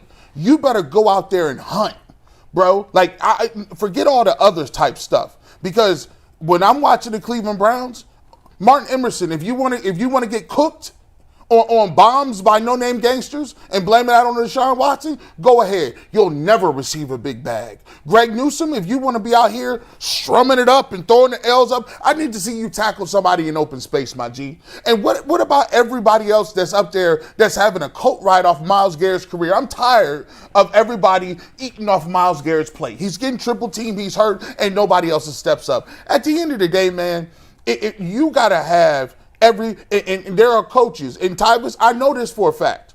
You ain't going to be able to pout too long with Urban Meyer. You can't pout too long because pretty soon he going to put you in that office. Hey, let me talk to you real quick. I got a young boy that's a 5-star. That's an All-American. He been trying to come get your place. You think that the Ohio State going to continue to roll on regardless. So for me, if y'all want to feel sorry for yourself, Amari Cooper, guess what? You won't receive not another bag, not one, because the stuff you putting on tape is garbage. And offensive line, listen, you whiffed Jedrick Wills. I don't care if he comes back. At some point in time, when do you have to go back to the old mentality of when you was on the line working in a steel factory and Joe didn't come and show up? That didn't mean you got to stay in bed extra 20 minutes. You had to get your lunch pail, your sandwich, that cold, empty sandwich, bologna or whatever it was, and take your ass to work. Olive loaf. So Dutch loaf. What are we talking about here? Like that's the difference between good teams and losers. Losers let the other stuff dictate how their energy. That energy is a prerequisite. You cannot play in the league if you don't have the energy to get out of bed and do what is tough. I know the Browns offense was better last year, but it's not like the Browns offense was great last year. And the defense played great. They had to. Hey. They had to, bro. I get what you guys are saying. I understand you've been there, and I get what you're saying. Obviously, the defense, yeah, it's a bummer when the offense sucks and doesn't help you. But ultimately, it's not an excuse. I don't think either of you were saying it was an excuse. I said yes and no. Yeah. I said I led with all of the things. Yeah, right. How it can affect you. Yeah. And then I said at the end of the day, you signed up to play defense. That's right. Your job is to do what you're supposed to do. It's hard to like look at Deshaun as a player in that locker room and be like, man, this guy's our leader, man. We're really following this guy. Yeah. Because when you're not performing, it's really difficult to become a leader and continue to be that leader, especially when you're coming from the situation you were coming from and all the high expectations. For him to not fulfill those expectations, I think it certainly hurts Deshaun personally in terms of his confidence to be a leader in that locker room. And then from everyone else, they're seeing that lack of confidence and they feel it. And I think, you being a little disingenuous as well. You played D-line. Yeah. If you went out there and got a big stop and then 3 plays later you was back out on that field, you'd be a little fatigued. Oh, I have a bone to pick with you too. I'd be tired. Okay. You'd be tired. Fatigue. That's all I said. Being fatigued. Wait a minute. That's a valid point. That's all I said. If your offense know you, they suck. That's all I was saying. Listen, when you get to be fatigued, listen. So don't act like fatigue don't play a factor because it does. What I'm saying is, yes, all of those things you guys are saying is valid. Those things creep into your mind. You are only human. They creep there. But like you said, what did you say? You need a leader. You need one person that's going to say, oh, we're not doing that. Yes. And so, like, if it's Myles, who is that on defense? Is it Myles Garrett? All the guys that got the C's on. Well, here's the problem. That Myles Garrett, JOK, and Denzel Ward are really their only good players right now on defense. And none of those guys seem like vocal leaders. I mean, somebody, and then we get to the bone you got to pick with me. Okay, we don't duck no smoke. But what I'm saying, though, is, yes, it's human nature. But for sometimes, like, that's what we talk about. Nick Saban talks about it all the time. It's like, yeah, like, you guys want to be known as this. You guys want everything that come with it. Dude, the Browns have been and they are front runners and will continue to be until we figure this thing out. Until they what? Go ahead. Sorry. Well, no. How do you figure it out if you don't go through adversity? That's true too. You think they're going to figure out? This But team's going to figure they it out? figured it out last year through adversity. Hey, listen, and they was winning games. My biggest issue with the defense is this: is not the same attitude that it was last year. That to me, point blank, is the difference. Last year, you can't tell me they ducked no smoke. They looked for anybody saying anything. They punched people in the mouth first. And it was so shocking that teams was like, oh, snap, I didn't know they was like this. Because it was so foreign. When you played the Browns, you would push them around for many years. Mm-hmm. Now the first year, Jim Schwartz's first year, they actually hitting people in the mouth, knocking dudes out the game. That's what made the whole year different for me. And I don't see that now. And that's my problem with the defense. You can do it 1 year. You can do it 2 years. Every single year, you gotta come back with a renewed mind. I agree. I just ain't see it. Now, what you got to pick with me? Yeah, what's the It's bone? not really that big of a bone. I just wanted to chime in on what you were saying, but Okay, I go did ahead. not want to interrupt you. It was eloquent. You talk about these guys, you're like, oh, they're professionals and they understand, morale. Like you said all those things like about how it's basically BS. Like you can't have those excuses. And I would just say this, and Tyvis, I'm sure that you've seen this as well. Like there are selfish guys in that locker room. There are selfish guys in every locker room. And especially when you're on a team that doesn't have the culture already in place, like when Belichick was in New England or whatever, or like Pittsburgh. Yeah, sure. Those teams, right? If you don't have that, then all of a sudden there's just inconsistencies. You do have selfish players. There are guys in that locker room that are paid. Like they're good. I'm not saying the younger guys who are rookies on rookie deals or whatever, or playing for contracts. Yeah, of course those guys are busting their ass. But other guys are like, for what? Let me ask you a question with that too, because I agree with that. Like, there's some. I think me and Tyvis was talking about. There are some people that love the game of football, and then there are some people that love what the game of football can do for them. That's a fact. Yeah. And so once you've already gotten what that's come to you, That's it. How do you? I'm going to just play this out. You gonna let it roll out? Yeah. Now, as a coaching staff, obviously you see that too. Every single position coach know, like, this dude right here. That let me see that. He made a decision, business decision. He wasn't even going you just hard. seen Antonio Pierce say that. How do you, as a coach, turn that mentality around? Can you? And Well, is it possible If a guy's just there for business, in the middle Yes. of the season? Lit- How you turn You that? literally, how you that just around? watched it last year. That's what I said made the team special also. Kevin made them all selfless. They didn't care about personal accolades. They were just trying to win games. Why is it all of a sudden now people are thinking about business decisions and all of these other things? Like that's the part that's tricky to me. Like what happened? Like Y'all supposed to be even more. You seen the success that season brought you with what y'all did. Selfless, being tough, being physical. You see how Accountability. successful you were. And you telling me you decide to deviate from that plan a year later? It makes absolutely no sense. Could it be that last year they had certain restraints on them? Like think about it. Last No, year, they had no expectations. That's what it was. Well, were they holding guys accountable? Yes. Like this year, it seemed like everybody got all their awards, went to the banquets, and then there was no off season. Like, I agree. Y'all don't got to hang out. Y'all because don't gotta they come. thought that they arrived. And so I told you this year to me, when you watch these players, it seems like they were very more relax. hands off. Y'all, you know what? I trust y'all. I trust y'all to do what y'all supposed to do now. I'm not gonna be over y'all making sure that y'all get it done. It's like back in high school when you had that coach say, I'm gonna give you this card. Go in that weight room and work out. Oh yeah, that don't work. Then you had the coach that was like, I'm gonna take you through the work. workout and make sure you do it. Like it's a big difference. That This don't has work. been a constant in this franchise. Different owners, different GMs, different coaches, different players. But since Bernie Kosar, Here we go. The rare times that the Browns have been good, they've never followed it up. Right? They have been a 07. failure. Every time this team has had expectations, they have shit the bed. Every single time. Without exception. 07, they had the year with Braylon Edwards and K2 and Derek Anderson. I played against that team. Right? The Blizzard game. And, They were a great team. for the Bills. And then the next year, what they do? 3 and whatever. 3 and something. Everybody got fired. You go back to 2020, right? You have the great year. Kevin Stefanski, coach of the year, beat the Steelers. You come back to next year, 2021, what are you, 7 and something? 7 and 10, 7 and 9? Which year?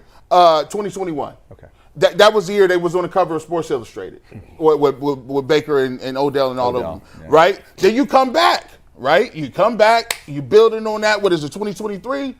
You're like, okay, you got all these quarterbacks, and then this year you come right back again, and it's like, how is that possible? Is it possible that this ownership group is just trying to use cheat codes and it's not working? I mean, like they've tried every single, like the Deshaun thing is like, yep, we don't have a quarterback. We're just going to go try to get the next best thing. Just throw a bunch of money at it. It's like it's just like a Band-Aid after Band-Aid as opposed to actually like getting your feet in the dirt and getting dirty and trying to build something. Well, let's face it, they have not drafted well enough. That's another thing. Andrew Berry's been given too much credit. Now, in his defense, they haven't had many high picks. But look at last year. Last year they had a second-round pick. What did they do? They traded out of the second round into the third round for what? Elijah Moore. Yeah. Elijah Moore, a useless player.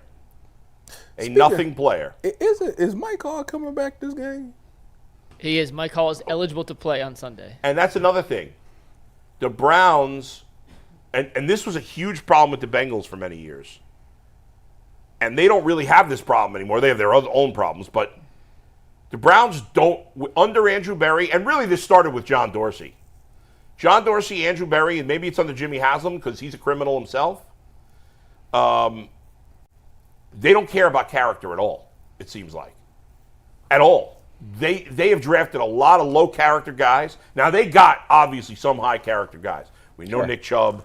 I mean, the guy's the best guy in the world. As far I never heard a bad word about him. They didn't. So there are some guys. They didn't draft him though. No, that's true. Dorsey. But even Dorsey, he drafted some shaky character guys too. Dorsey didn't care. Dorsey would take some kids from the bad side of town, man. No problem. And that's it. And if you don't care about character at all, that's a problem. Like they draft, what's his name that they drafted last 2 years You say, ago? Adam, you used to say this all the time. You can't have a team full of choir boys. But right. But you got. I mean, you can't have a bunch of. You got to have that balance. You can't have too many choir boys. You can't have too many bad character guys. You can't have too much riffraff, dude. So and the thing that happens is when you win, all of that gets covered up. Yeah, that's for true. sure. When you win, nobody gives a crap. They don't. Yeah, you're not winning. I just think, I look at the Browns and they're at a crossroads, and a lot of people don't want to take this for face value, but it is.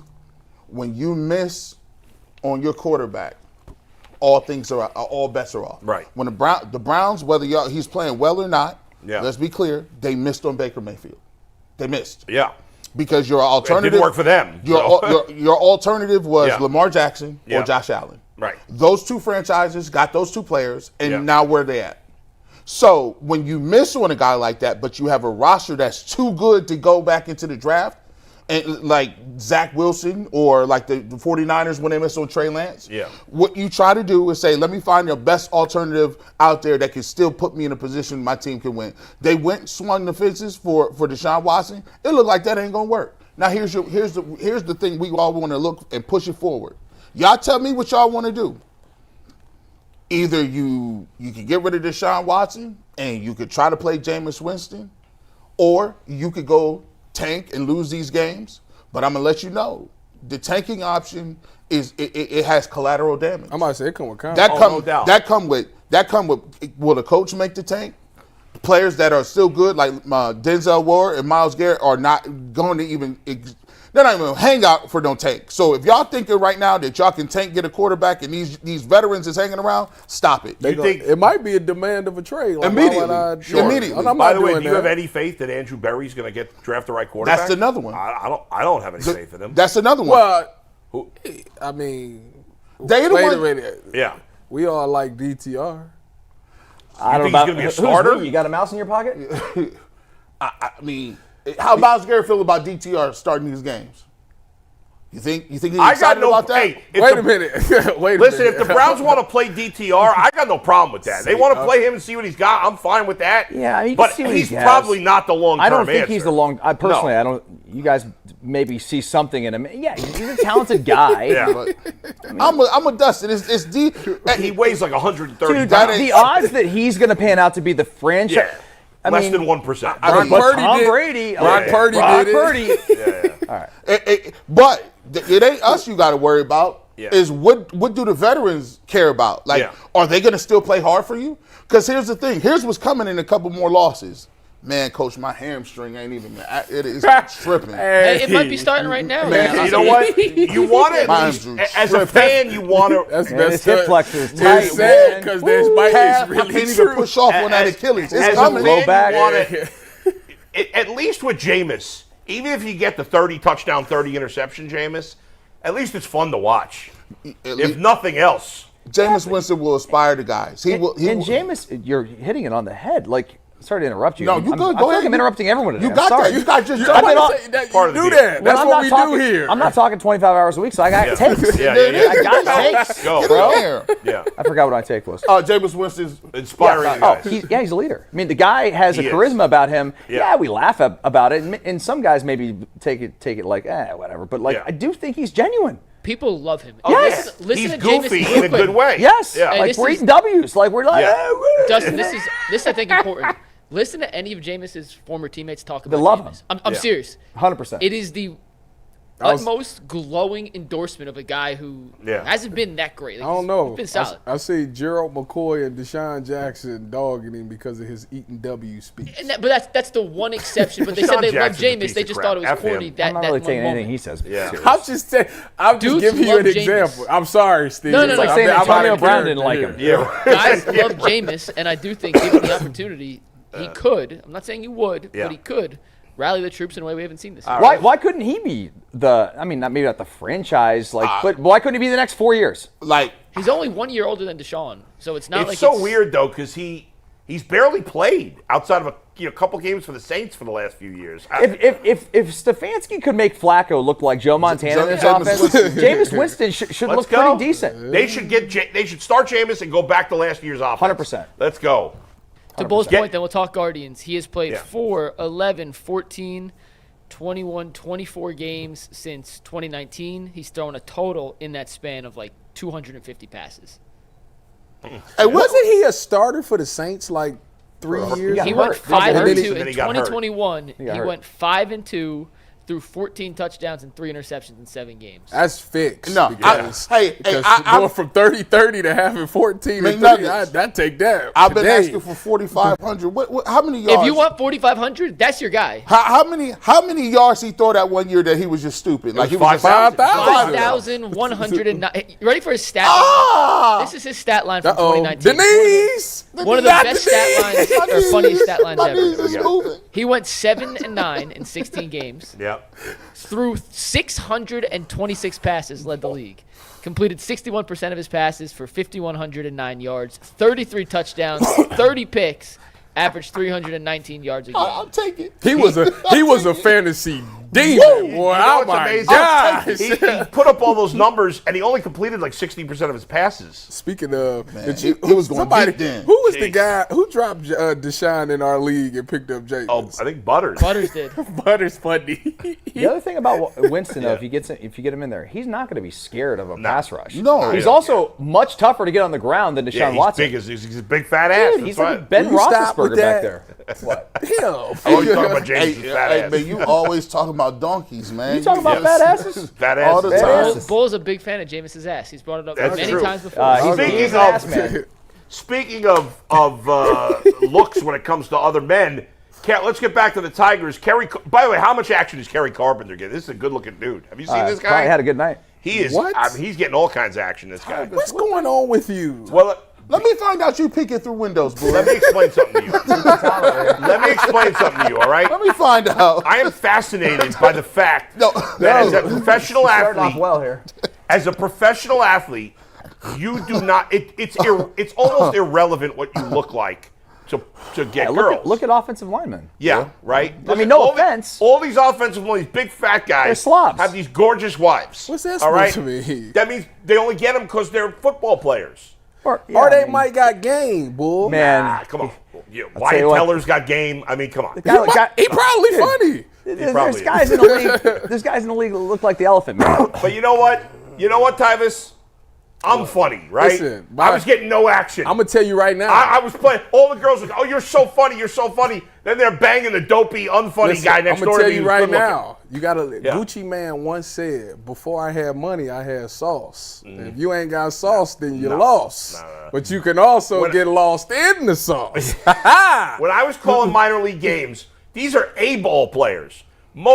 Only 5 or 6 out of 100 guys that I did the games for made the majors. Most of them never even got to the highest level. And the ugliest dudes on those teams were still they're pro getting the baseball best-looking girls in all these dinky little It's towns. not all we about went the to. money. Oh, yeah, it is.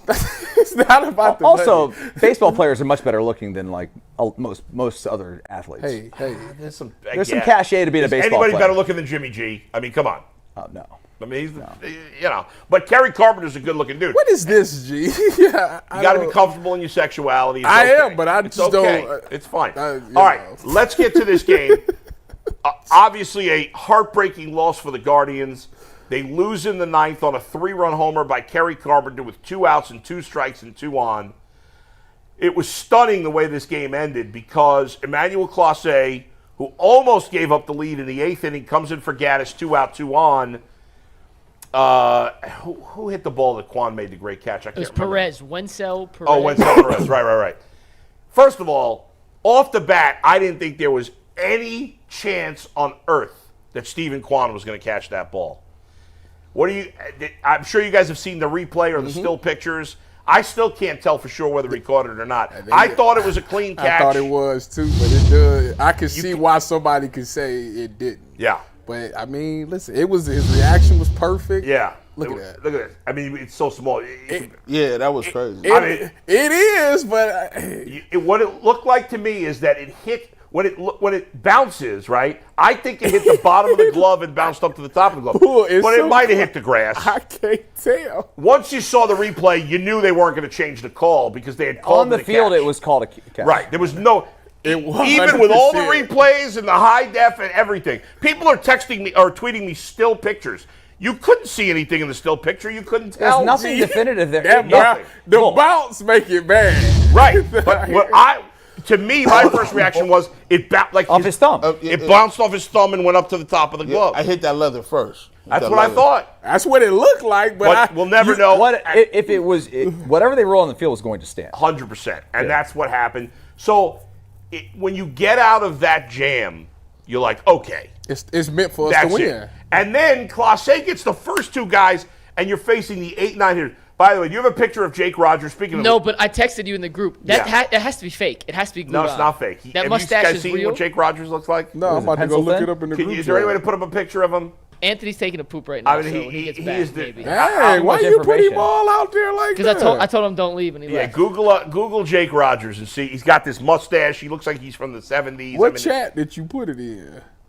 You put a picture? No, I tweeted y'all. I texted y'all last night. Oh, How you but giving there up? How's was no Clase picture. giving up a home? A Yeah, there double was to no this guy? picture. He didn't put a picture there. I gotta give me a sec. I'll put it in. Yeah, but Jake Rogers, he gave up hits to the 8 and 9 hitters. What are you going to do? But I still thought, again, I know some people are like, well, why not walk Kerry Carpenter? It's Emmanuel Clase. I don't want to put. First of all, let's say he did not have great command yesterday. If you put Kerry Carpenter on, now it's bases loaded. His command's not at the top of its peak. Now you leave yourself no margin for error in case you walk the next guy. And the next batter is Matt Vierling. And I know Matt Vierling is not as good as Kerry Carpenter. Well, Kerry Carpenter is great against righties. Clase is a righty, but he's a special righty. Matt Vierling had great at-bats all game. He walked a couple of walks. Like, this is a veteran professional hitter. Vierling is the only player on the Tigers that had playoff experience before this season. I don't want him up. Listen, with Clase, I'm not intentionally walking anybody. You got the picture? Oh, let's see it. Oh man, that's definitely. I mean, how funny is that? That looks like a 1970s That guy scored the game-winning baseball runoff of card. Emmanuel Clase yesterday. Just think about that.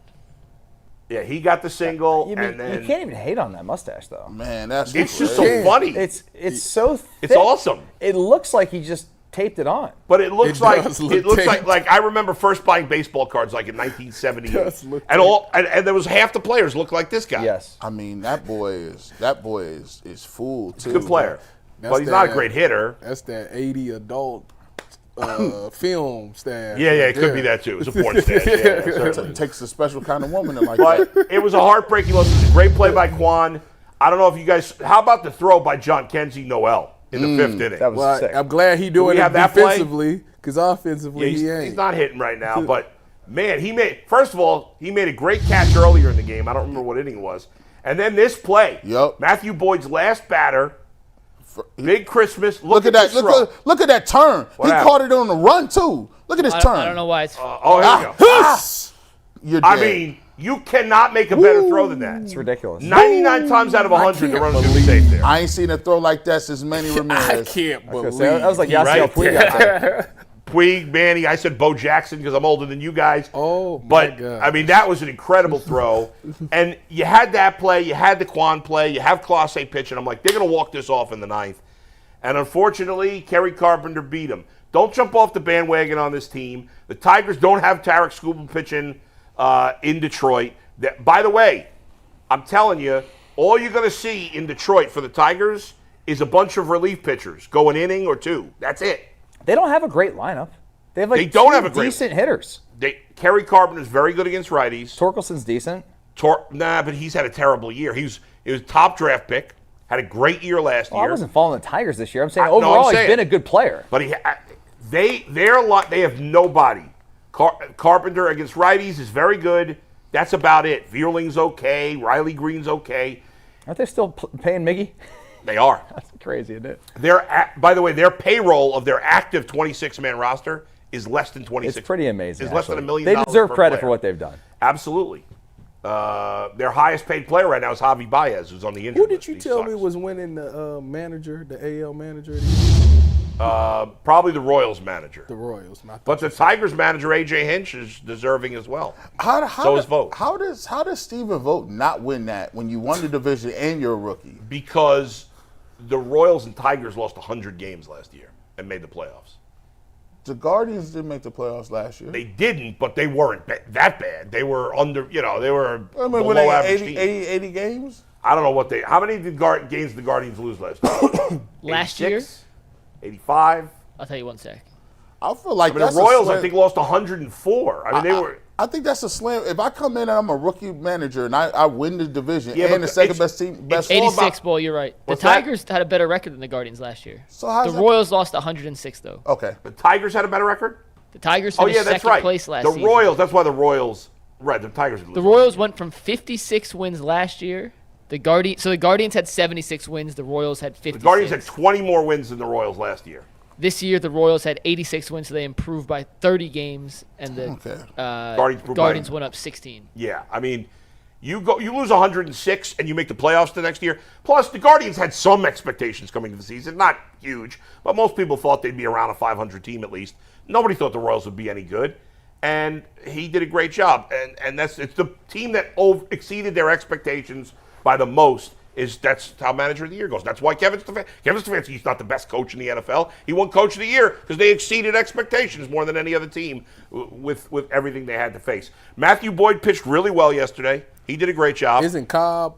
Cobb is going to pitch tomorrow, And this which is is crazy. Did but he hasn't pitched since? No, since early September, I think. You remember the game? Listen, he's pitched well in his limited innings. He was an all-star last year. He He's was a veteran. good. Wasn't he hot before he got hurt? He's pitching well, yeah. By the way, the last time he pitched in the playoffs was 2012 With Tampa?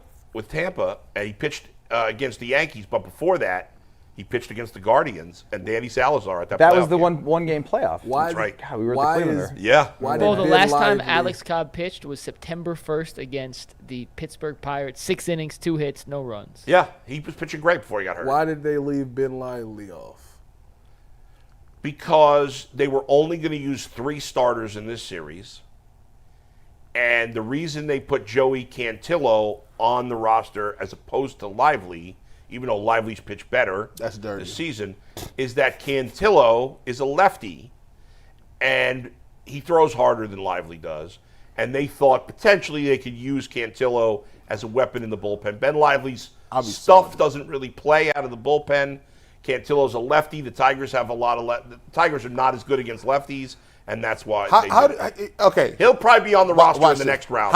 How do you sell that to a man face to face? You go. It's tough. It's tough. Like how do you? As I'm sitting here, like I would make the pitch. I would give Ben Lively my glasses, and I would tell him sit back. As the manager is telling you that you pretty much carried us the whole first half of the season. Everybody else was trash. Yeah. And you're not even going to be on the roster, let alone, he might have thought. Just for this series. He might have thought they was coming to tell him, hey, listen, we're not going to give you the ball game 3 or game 4 against the Tigers. Cool. I get it. I see what you was going with it. But he got in there after eating his lunch and his soup. He getting in there, and they tell him, not only we're going to need your jersey back. What? What you mean not get the jersey? Cantillo, and they don't even it's Cantillo. Who says Cantillo? I've been calling him Cantillo because it should be Cantillo, but he actually pronounces it Cantillo. He should have been left off the roster just because of that. That's fair.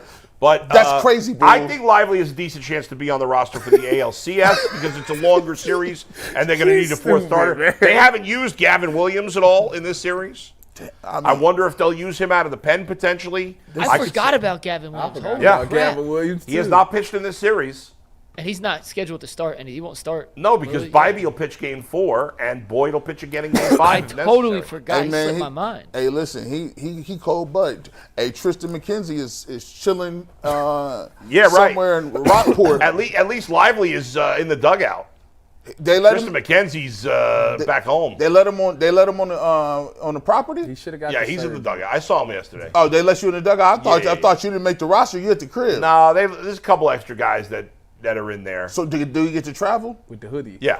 Oh, listen, though, back in the day, hey, in college, they got traveling squad. You want to travel? Stay back at the You know why you need the travel squad, though? Because per diem. Yeah, you need that travel, you know what I'm saying? They travel right. That travel money. If you ain't traveling, I'm like, envelope of your that's a fact. $48? Now, listen, at OU. That's $48. That was $48. Oh, it went a long way back in college. Everybody broke in college. So. Hey, man, $48 for dinner. I mean, 12 for breakfast. Wow. Hey, that travel. Maybe 22 for lunch. The league, depending on how far you go, the more it is, boy. Yeah, that travel squad. $200-$300. Whew. $200-$300 in the league. Sometimes, yeah. Now, I ain't never played no league. At OU, if you didn't make the travel squad, boy, you was out. You got a head start on all the ladies for that weekend. Oh, y'all gone? I'm starting on Friday. That's true too. I'm starting on Thursday. When I redshirted, I showed out in the club the travel squad like the first 2 travel games. And when they be when they be leaving on that Friday on that bus, you be like this. I already got plans. It's a wrap. And I had a quad. Y'all all leaving? Yeah. Man. By the way, all 4 division series are tied at 1 right now because the Yankees lost to the Royals. Obviously, the Dodgers lost game 2, and then the Mets lost that crazy game to the Phillies in a walk-off. So all 4 of those series are tied 1-1.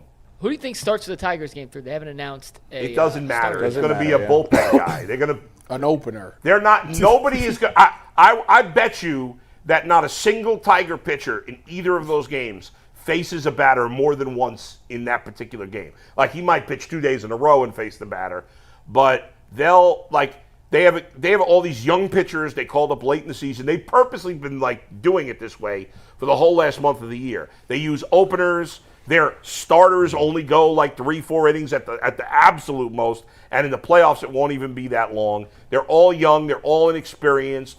They'll face 9 batters probably max. Well, the reason I'm asking is if it's a lefty versus a righty, it's how Stephen Vogt's kind of finagled the lineup. He had David Fry batting second the other day. Do you expect one or the other, though? What's interesting is, Stephen Vogt in game 1, you set up his lineup as if they were facing a lefty because the starter technically for the Tigers in game 1 was Tyler Holton, who's a relief pitcher, and he's a lefty. But it was interesting to me that he started that verse lefty lineup because he knew that Holton at the most was going to go a batter or 2 into the second inning max. Turns out they knocked him out even before he got an out. But they still stuck with that lineup, obviously. So based on that, I'm going to say that Vogt is going to start the lineup based on whoever the starting pitcher is, even if they think that pitcher, even if they know that pitcher is only going an inning and a change. If Holton had pitched well, he'd probably be starting Game 3 again. Because he struggled, I'm guessing they won't do that. But, like, they have a couple of guys that can go 3-4 innings, but not many. I mean, they don't really have anybody that could go long. They're just going to have – they want to change the pitcher up for every at-bat and not let any of the Guardians – especially the good hitters. Like, it's worked well enough to get him here. Exactly. And that's what Why they're would they doing. change it up? I mean, no. Do it, guys. I'm telling you, especially maybe the bottom of the lineup Guardians hitters will get a look at a guy twice, possibly. There is no chance Jose Ramirez, especially, but even Naylor and Kwan, the top of those guys, they're not seeing the same pitcher twice in the same game. I guarantee it. Well, how tough is that? As a batter, and also not just like in a regular season game, it's high leverage. Yeah, it's absolutely challenging. Now, in a series, as the series goes, in theory, if you're a good hitter, the more you see a guy, the better you're going to get. I mean, that's part of the reason, maybe. I think it was more about Clase just having a bad day, but the Tigers had just seen him 2 days ago, so it helps. It helps. He had faced some of those hitters. But it is a challenge. It's part of the reason why offense in general in baseball is down. Because when I was a kid, if you had one pitcher on a team that threw 98, you were like, wow. Over. Now, I think almost every pitcher on the Guardians throws in the high, at least 95, except for probably Ben Lively. Like almost every other pitcher they have. And there's so many good relievers now that teams don't like nowadays when a starter goes 5 innings, gives up 2 runs, you're like, great start. Like when I was a kid, that would have been, what? That's not a great start. It's changed, and it's made it so much tougher. That's why you see the Guardians are the extreme because their bullpen was insanely ridiculous. But across the league, overall, for most teams, it's hard to win a game late because you got one pitcher throwing 98, 99, 100. There's some guys throwing over 100 now. And they're doing it routinely, and it's a new guy every inning, and it makes it's a big-time challenge.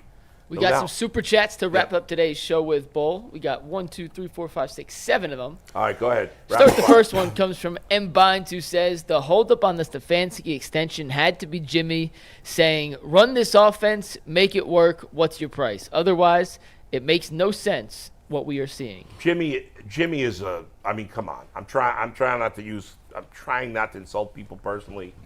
But he is. Jimmy is a great guy. I know I have been trying to say he's a great guy. But he's a terrible owner. His son-in-law is a buffoon. I mean, see, there I go again.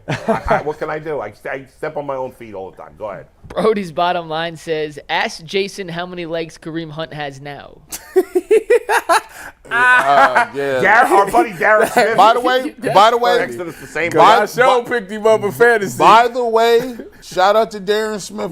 We talked about it before. Kareem Hunt, they're going to give him the rock. I honestly didn't watch any of that game last night. I was out of the mix. Andy Reid finds a way to get people involved. He looked good for a game last night. Did he play that well? 100. He had more rushing yards than any Browns players had this season. How many he had? Say anything, hey, hold on. How much he had? He had 119 total yards. I'm not sure. Sorry. He got the last laugh. He had 102 yards. He had 27 carries for 102 yards. That's not great. One touchdown. He had 1 catch for 15 yards. He still averaged less than 4 yards a carry. He's better than everything we got on our offense. Everything. I get all of it. Listen. All of it. We got to be fair about it. We get what Jason's saying. I didn't watch the game last night, so it's probably unfair to me to comment. Kareem Hunt isn't the player he was at one time in Kansas City, but he's still a viable NFL running back, certainly. Yeah, let's move them. Let's move them posts back. All right, next one. M. Bynes says Deshaun doesn't play like he believes he can still do it. His body play like he don't believe he can still do it. It ain't believing. It's like I'm seeing body. Like he was running around in circles. In the backfield, I said, "What drop is that?" He give you a wild play probably like once a game. No, aren't we lucky? Next, John, and then the rest of the name gets cut off, but it's John AJHBILLP ... So I don't know what the name is, but this guy says, There's no excuse for Watson's steep decline. If Mike Vick can do years in prison and get another $100 million contract, Watson could have been an elite player had he really put in the work to be better. Michael Vick was better for a little while when he got out of When it. he got out, He was bad. Hey, let's put some respect on Mike. That's Vic, That's though. Mike. That is, Vic. yeah, that's What Mike you Vick. talking about, bro? Don't act like, don't have him like he's Seneca Wallace or something. That ain't, no, that's Mike Vick. Two more. Eating the dogs. Brody's bottom Go line says Winston had stop. Help Evans yourself, and Godwin. The Browns don't have any of them. And Jake Ryan said, our backup quarterback is leading pregame speeches. Deshaun isn't a leader to one man in that locker room. All right. Those are our That's super hard. chats. That for about today. sums That's up. a take. That's a take. Hard to argue that one. Yeah. All right, all. coming up on overtime, Mike. What do we have coming up on overtime? Cavs preseason preview, a little NFL talk from around the league. We didn't get to it yesterday, Preseason preview. so we will today. We'll see you on Let overtime. them know. Hashtag let them know. Let them know we ran it all the way back. He said bullshit.